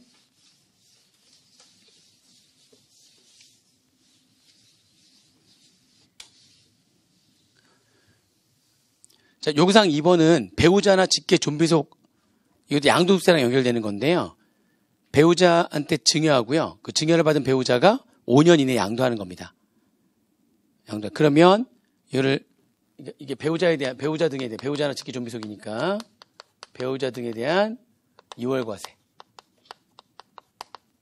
어떤 갑이라고 하는 자가 갑의 배우자 및 직계 존비속한테 증여를 하고, 그래서 배우자 등은 배우자하고 직계 존비속까지 증여를 하죠. 증여세 낼 거 아니에요. 그 다음에 얘가 몇 년 이내? 5년 이내 양도합니다. 누군가에게 5년 이내 양도를 하는 거죠. 이렇게. 자, 그러면 이거는 어떻게 할 거냐? 얘는 무조건 갑이 A한테 직접 양도한 걸로 가정해가지고 계산한 양도국세. 양도국세를 이렇게 계산하는 거죠. 이렇게 계산된 양도국세를 양도 직전의 소유자가 배우자니까 그 갑의 배우자인 얘가 양도국세 납세하면 이 양도국세를 얘가 납부하는 거죠. 이건 모든 양도국세 과세의 대상이 다 되는 게 아니고요. 토지, 건물, 부동산에 관한 권리, 그 다음에 시설물 이용권, 얘네들만 되는 거죠. 그죠?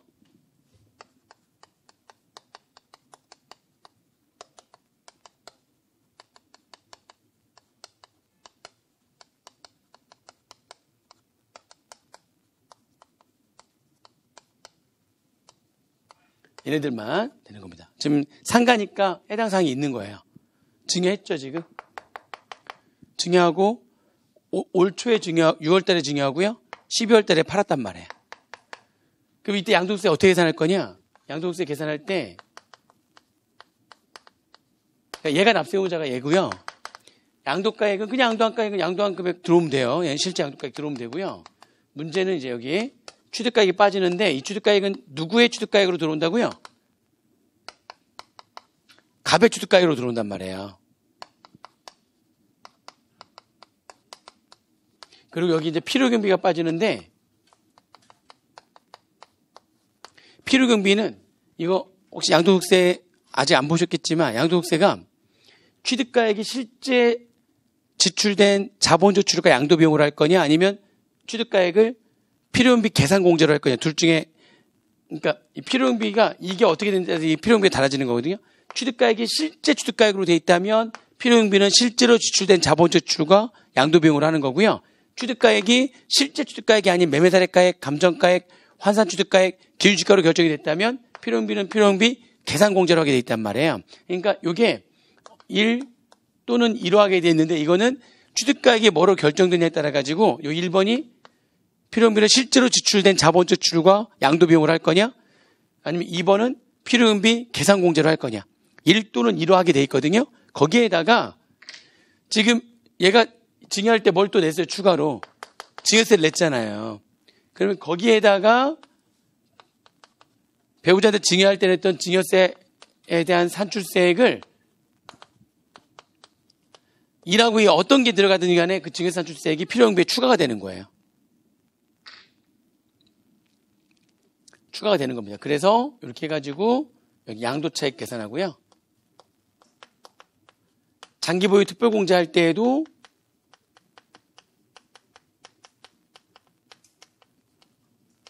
자유투표공제 할 때에도 보유 기간에 따라 가지고 몇 퍼센트 줄 건지 이게 달라지는데 보유 기간 자체를 이거 할 때 보유 기간이 필요하거든요. 보유 기간 계산할 때는 갑의 취득일부터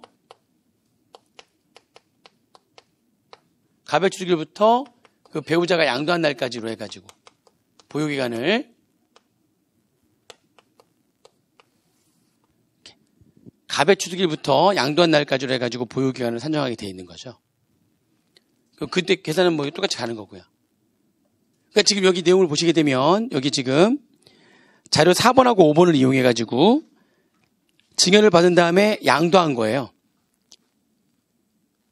양도를 했어요. 근데 이제 있죠. 요게 분명히 증여할 때는 배우자였는데 양도할 때는 사이에 이혼했네. 괜찮아요. 이때 배우자였으면 이혼하고 난 다음에 양도한다 할지라도 이 규정 그대로 적용합니다. 다만 이때 증여할 때 배우자였지만 양도할 때 배우자가 사망했다면 이 규정을 적용하지 않습니다. 배우자가 사망했으면은 적용하지 않고요. 이혼했으면은 그냥 이 규정 그대로 적용하는 거예요. 이혼했기 때문에 이 규정 그냥 그대로 적용되는 거예요. 아시겠죠? 얼마 양도했다고요? 지금 거기 양도속의 납세의무자는 누가 되느냐? 양도속의 납세의무자는 누가 되는 거예요? 지금 얘입니까? 누구죠? 지금 보니까 양도속의 납세의무자는 누가 되는 거예요? 그냥 내가 이 배우자로부터 받은 거 아니에요? 내가 누구죠? 지금 을이네요. 을이 배우자로부터 받은 거죠. 을이 납세의무자가 되는 거고요. 양도 차익을 계산하는데 양도가액 그럼 거기 지금 여기서 2번 볼게요. 양도 차익 계산해 보면 양도가액 여기다 그냥 쭉 해보죠. 뭐 양도가액 얼마 받았어요 지금? 양도가액 9억 들어오면 돼요. 취득가액은 누가 취득한 금액으로 하는 겁니까? 배우자가 얼마에 취득했었다고요? 2015년도 11월 1일 날 2억 5천만 원에 취득했네요. 그럼 취득가액은 나한테 증여했던 그 배우자가 취득했던 금액으로 들어오면 되는 거고요. 그래서 여기 뭐가 들어가죠? 이제 필요 경비가 들어가는데 필요 경비는 이게 실제 취득가액이니까 실제로 지출된 자본적 지출과 양도비용, 양도비용이 나와 있네요. 양도비용이 얼마 있죠, 지금? 2천만 원, 이거로 끝나는 게 아니라 실제로 지출된 자본적인 양도비용이 들어오든 필요 계산 중에 들어오든 여기에 증여세 뭐가 또 추가가 된다고요? 증여세? 산출세. 그게 있었잖아요. 아까 증여세 산출세. 배우자한테 증여했을 때 증여세 산출세 배우자. 얼마 있었죠? 1,000만 원 있었죠. 산출세 1,000만 원. 그러면 양도 차익이 구해지는 거네요. 양도 차익은 9억에서 2억 5천 빼고 3천만 원 빼는 거니까 얼마 되는 거예요? 6억 2천만 원?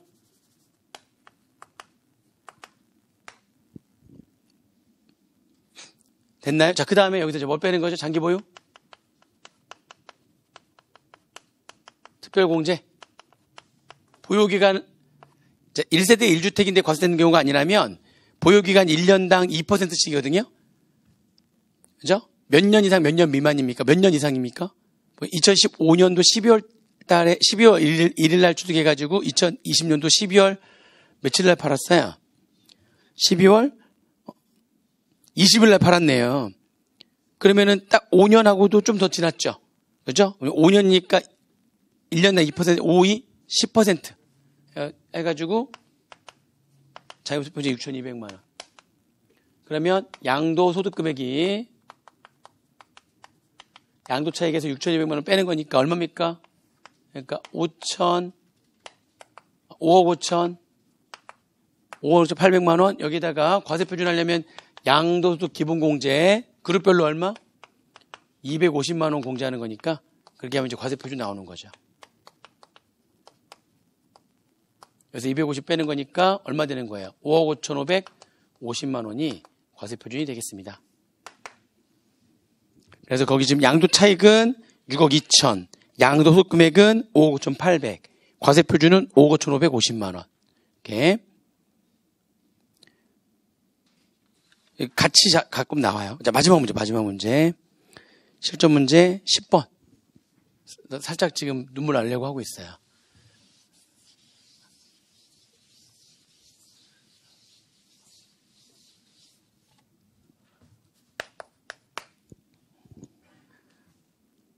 거주자 유성종 씨는 유성종 씨의 다음 자를 이용해서 증여 일자별로 증여세 차감 납부할 세액을 계산하시오. 단 유성종 씨는 법정 신고 기한 이내에 증여세를 신고하며 동거가족으로 부친과 모친과 동생이 있대요. 자, 3월 2일 날 거래를 했는데 2개 거래를 했네요. 토지는 양도에 있는데 시가 2억짜리를 3억 5천에 고가양도.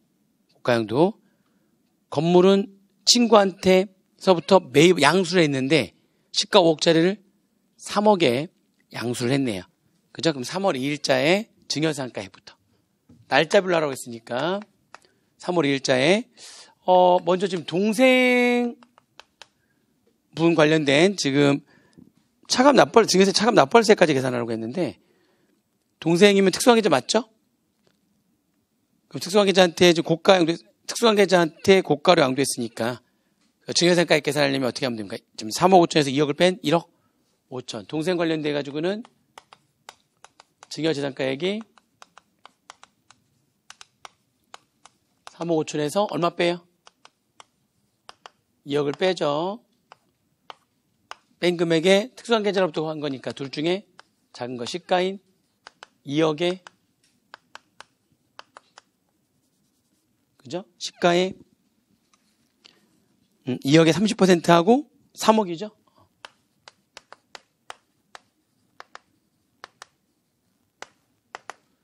되네요. 여기도 작으니까 계산해보면 증여재산가액이 얼마 되는 겁니까? 9천만 원 되는 거죠. 그러니까 증여 자별로 계산하는 거 이제 동생 거 가지고 계산 먼저 들어가는 거예요. 계산 들어가면은 동생에 대해서 증여재산가액이 되고, 그죠? 그러면은 뭐 이게 증여세 과세가액이 되는 거죠. 여기다 증여공제 바로 들어가면 되는 거죠.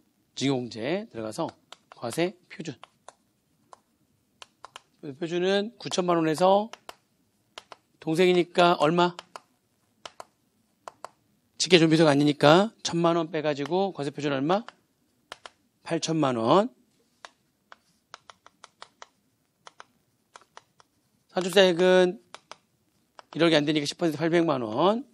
차감 납부할 세액은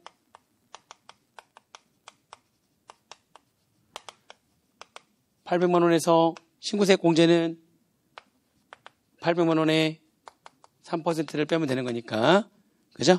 그러면 차감 납부할 세액은 얼마 되는 겁니까? 776만 원이 되는 거죠. 그리고 친구한테서 저가로 양수한 거 있죠? 근데 증여재산가액으로 계산하는데 두 가지 조건을 모두 쭉 해야 되는데 정당성이 있다보다 말이 없으면은 계산하는 거고요. 증여재산가액을 계산하기 위해서는 먼저 요건이 시가하고 대가의 차익이 시가의 30% 이상이어야지만 되는 거죠. 그죠? 시가하고 대가 차익이 얼마입니까? 2억이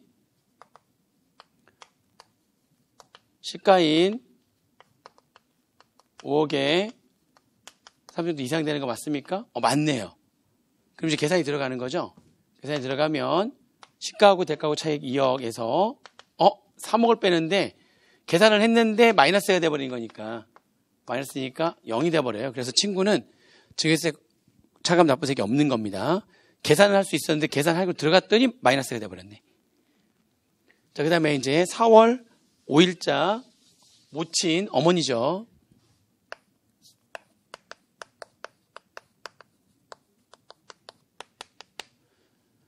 모친으로부터의 증여재산가액은 4월 5일 날 주식을 1억을 받았는데 6월 5일 날 8천만 원을 반환했으면 신고기한이 내에 반환한 거네요. 3개월 내에 반환한 거니까, 그죠? 증여 일속한 달의 말일로부터 3개월 이내에 반환한 거니까 그러면은 반환한 거는 아예 처음부터 증여가 아닌 거죠? 그러면 증여 재산가액은 나머지 금액 얼마만? 2천만 원만.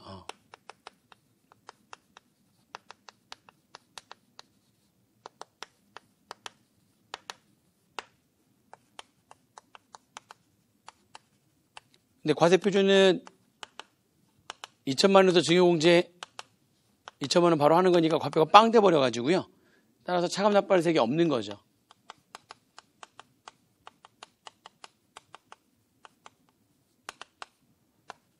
(3번에) 배우자로부터 5월 20일 날 배우자 그러니까 그 배우자로부터 5월 20일 날 비상장 주식을 증여받으면서 은행 채권 1억을 인수하기로 했대요.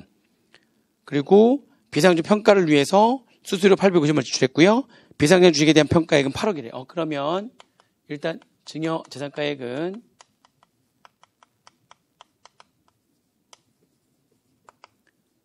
(8억인데) 채무를 부담했으니까 증여세 과세가액은 채무 부담한 금액을 빼야 되겠죠? 그죠? 1억 빼니까 얼마 되냐면 7억 되는 거고요. 그죠? 그 다음에 증여재산공제 과세 표준은 7억에서 증여세금 배우자로부터 받았으니까 6억 빼고요. 그 다음에 수수료 공제도 있죠. 비상장 중이니까 1,000만 원까지 뺄 수 있는데 850만 원이니까 다 빼면 되죠. 얼마 되는 거예요? 그럼 9,150만 원이 과표가 되는 거네요.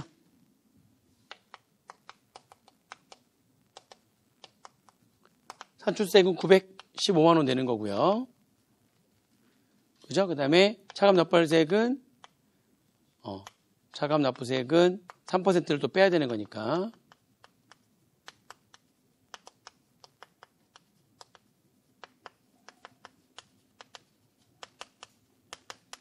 이렇게 해야지 되겠죠? 그럼 차감납부세액이 얼마가 되는 거냐면 887만 5,500원 되는 거죠. 6월 25일 날 할아버지로부터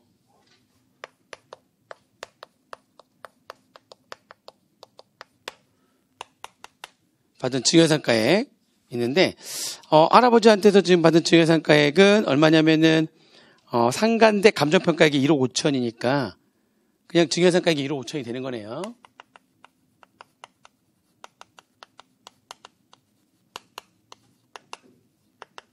그죠? 그게 곧 증여세 과세가액이에요. 지금 뭐 빚을 한 거 없으니까. 근데 과세표준 계산하려면 증여 공제하고 수수료 공제를 해야 되는데 10년 안에 직계 존속 어머니한테서 지금 2천만 원 뺀 게 있잖아요. 그럼 나머지 얼마나 더 뺄 수 있습니까? 이제 3천만 원만 남았죠. 5천만 원이 총 5천만 원 중에 3천만 원 남았고 그 다음에 수수료 공제도 해야 되는 건데 수수료가 부동산이잖아요. 부동산은 한도가 무조건 500만 원이지 700 들었으니까 수수료 공제는 500만 원 빼가지고 과세표준은 1억 5천에다가 3,500 빼는 거니까 1억 1,500이 되는 거고 그죠? 그 다음에 산출세액을 계산하는데 1억 1,500만 원에 세율을 적용한 다음에 이걸로 끝나면 안 돼요. 그러니까 얘는 세율 적용하려면 1억 넘어갔으니까 아예 그냥 계산하면 1,000만 원에다가 플러스 1억 초과하는 1,500만 원에 20% 한 다음에 세대를 지금 동거가족 중에 부친이 있는 상태에서 할아버지한테 받은 거니까 이게 세대 생략 가산액이 되는 거죠. 그래서 이걸로 끝나면 안 되고요. 이거에 그죠? 130% 그죠? 30%도 할증해야죠. 세대 생략 가산액이 더 더해져야 됩니다. 이거 많이들 놓쳐요. 아버지가 있는 상태에서 할아버지한테 받았기 때문에 세대 생략 가산액을 더 가산해야 됩니다. 그래서 산출세액을 계산해 보시면 산출세액이 세대 생략 가산을 하지 않았다면 1,300만 원인데 거기에 1.3을 하는 거니까 1,690만 원이 되는 거예요. 거기에다가 이제 차감 납부할 세액 하는 거니까 3%를 또 빼면 되죠. 세액은 1,190만 원에서 1,690만 원에 3%를 신고세액 공제로서 빼게 되면 되니까 그럼 차감 납부할 세액이 1,639만 3천 원 됩니다. 마지막에 5번에 8월 29일 날 또 동생한테 또 받았네요. 합산해야 되는 거죠. 저 증여상가액이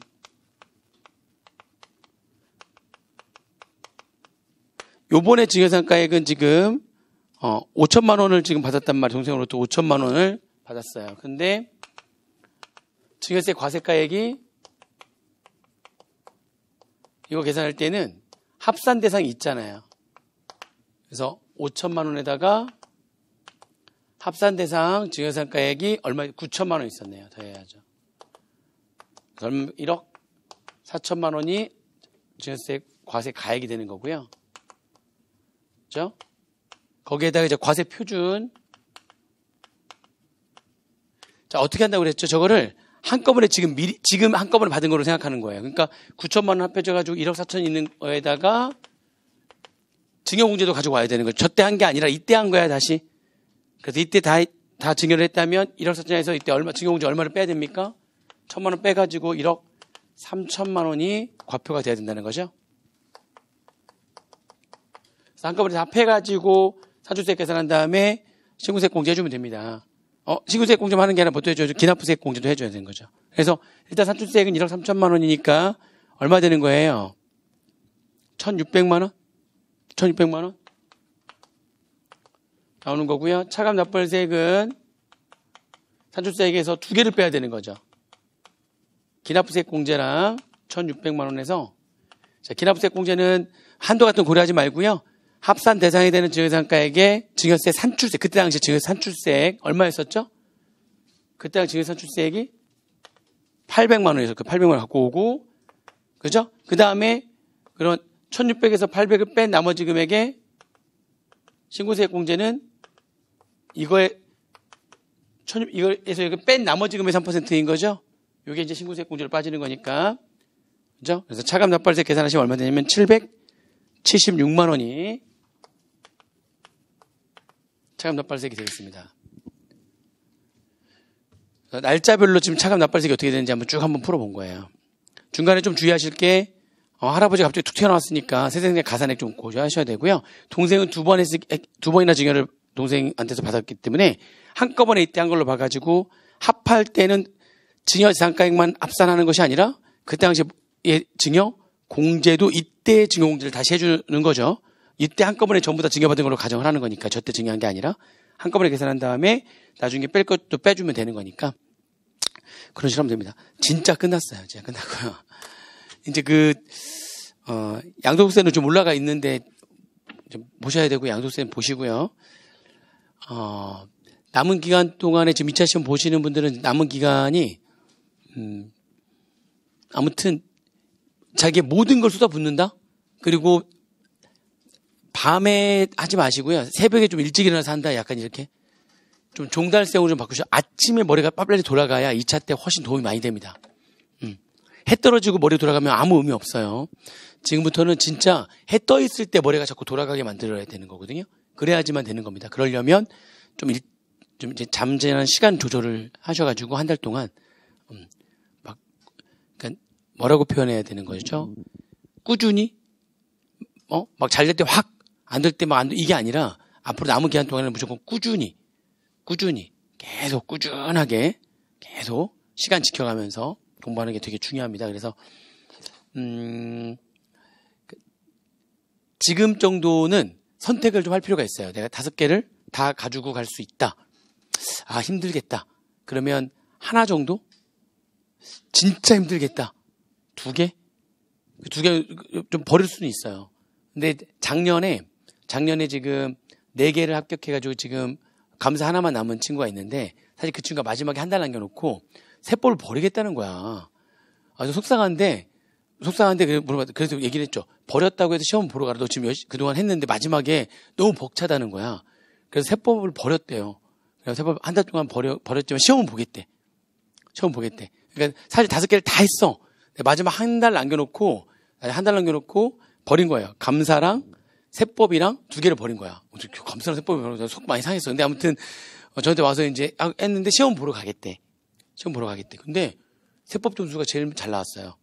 이게 뭐죠? 시험을 봤는데 딱 문제를 푸니까 버릴 거 버리고 한 달 동안 안 봤으니까 기억이 잘 안 날 거 아니에요. 한 3주 안 봤어. 한 달 가까이를 버렸어. 기억이 안 나는데 기억이 나는 거 위주로만 빨리 풀었더니 시간이 남더래. 왜냐면 기억이 안 나는 걸 안 풀었으니까 기억이 나는 거 위주로 다 풀고 근데 왠지 기억이 나는 것들은 왠지 좀 정확하게 탁탁 풀리더래. 예를 들면 접대비 탁 풀리고 이렇게. 기억이 안 나는 것들은 버리고 대신 좀 애매한 것들 다시 한번 쭉 봐가지고 풀었는데 버린 걸 확실하게 버리고 했는데 점수가 제일 잘 나왔어요. 그것만 70점대가 나오고 나머지 3과목 60점대로 붙고 감사만 50몇 점으로 떨어졌던 거야. 감사도 조금만 더 봤으면 붙을 뻔했어. 그러니까 만약에 지금 한 달 남겨놓고 너무 부담된다. 그래서 내가 하나 내지는 2개를 버리겠다. 괜찮아요. 그럼 나머지 3개를 열심히 하는데 시험은 보러 가세요. 왜냐면 지금까지 봤으니까 시험장 가서 확실하게 아는 것들 위주로만 탁탁탁탁 풀어주고, 그죠? 그리고 모르는 거 그냥 걔네들만 버리기만 하더라도 60점이 넘을 수가 있다니까요. 그러니까 버리더라도. 근데 지금은 결정을 할 때가 됐어요. 이제 한 달 남겨놓고는 한 달 좀 안 남았잖아요. 그러니까 지금은 결정을 할 때가 됐어요. 너무 부담이 된다면 하나, 2개까지 좀 그런데 하나, 2개. 대신에 시험은 꼭 보러 간다. 이렇게 해가지고 결정을 하면 되는데, 나 할만하다. 그럼 밀어붙이는 거고요. 너무 부담된다. 그러면 하나 내지는 2개 정도는 지금쯤은 이제, 그러니까 버린다기보다는 마지막에 정리해서 뺀다는 거죠. 정리해서 빼고 대신에 시험은 보고. 그걸 할 때가 된 겁니다. 마지막에는. 한번 잘 생각해 보시고요. 그래도 추천하는 거는 다 가져가거나 하나 정도만 버리고 가는 거. 그거를 추천합니다. 2개까지 버리는 것까지는 좀 그렇고요. 다 가져가거나 하나 정도 버리는 것까지는. 그래서 버리더라도 공부한 게 있으니까 시험은 보고. 아시겠죠? 그래서 하시면 돼요. 계속 저 나오니까 마지막에 정리하다가 문제가 생기거나 하면 빨리빨리, 지금은 이제 쌓아두지 마시고 빨리빨리 질문하셔서 빨리빨리 해소하시고 그렇게 하시면 될 것 같습니다. 장시간 고생 많으셨고요. 좋은 결과가 있기를 기원하겠습니다. 이걸로 수업 마칠게요. 수고하셨습니다.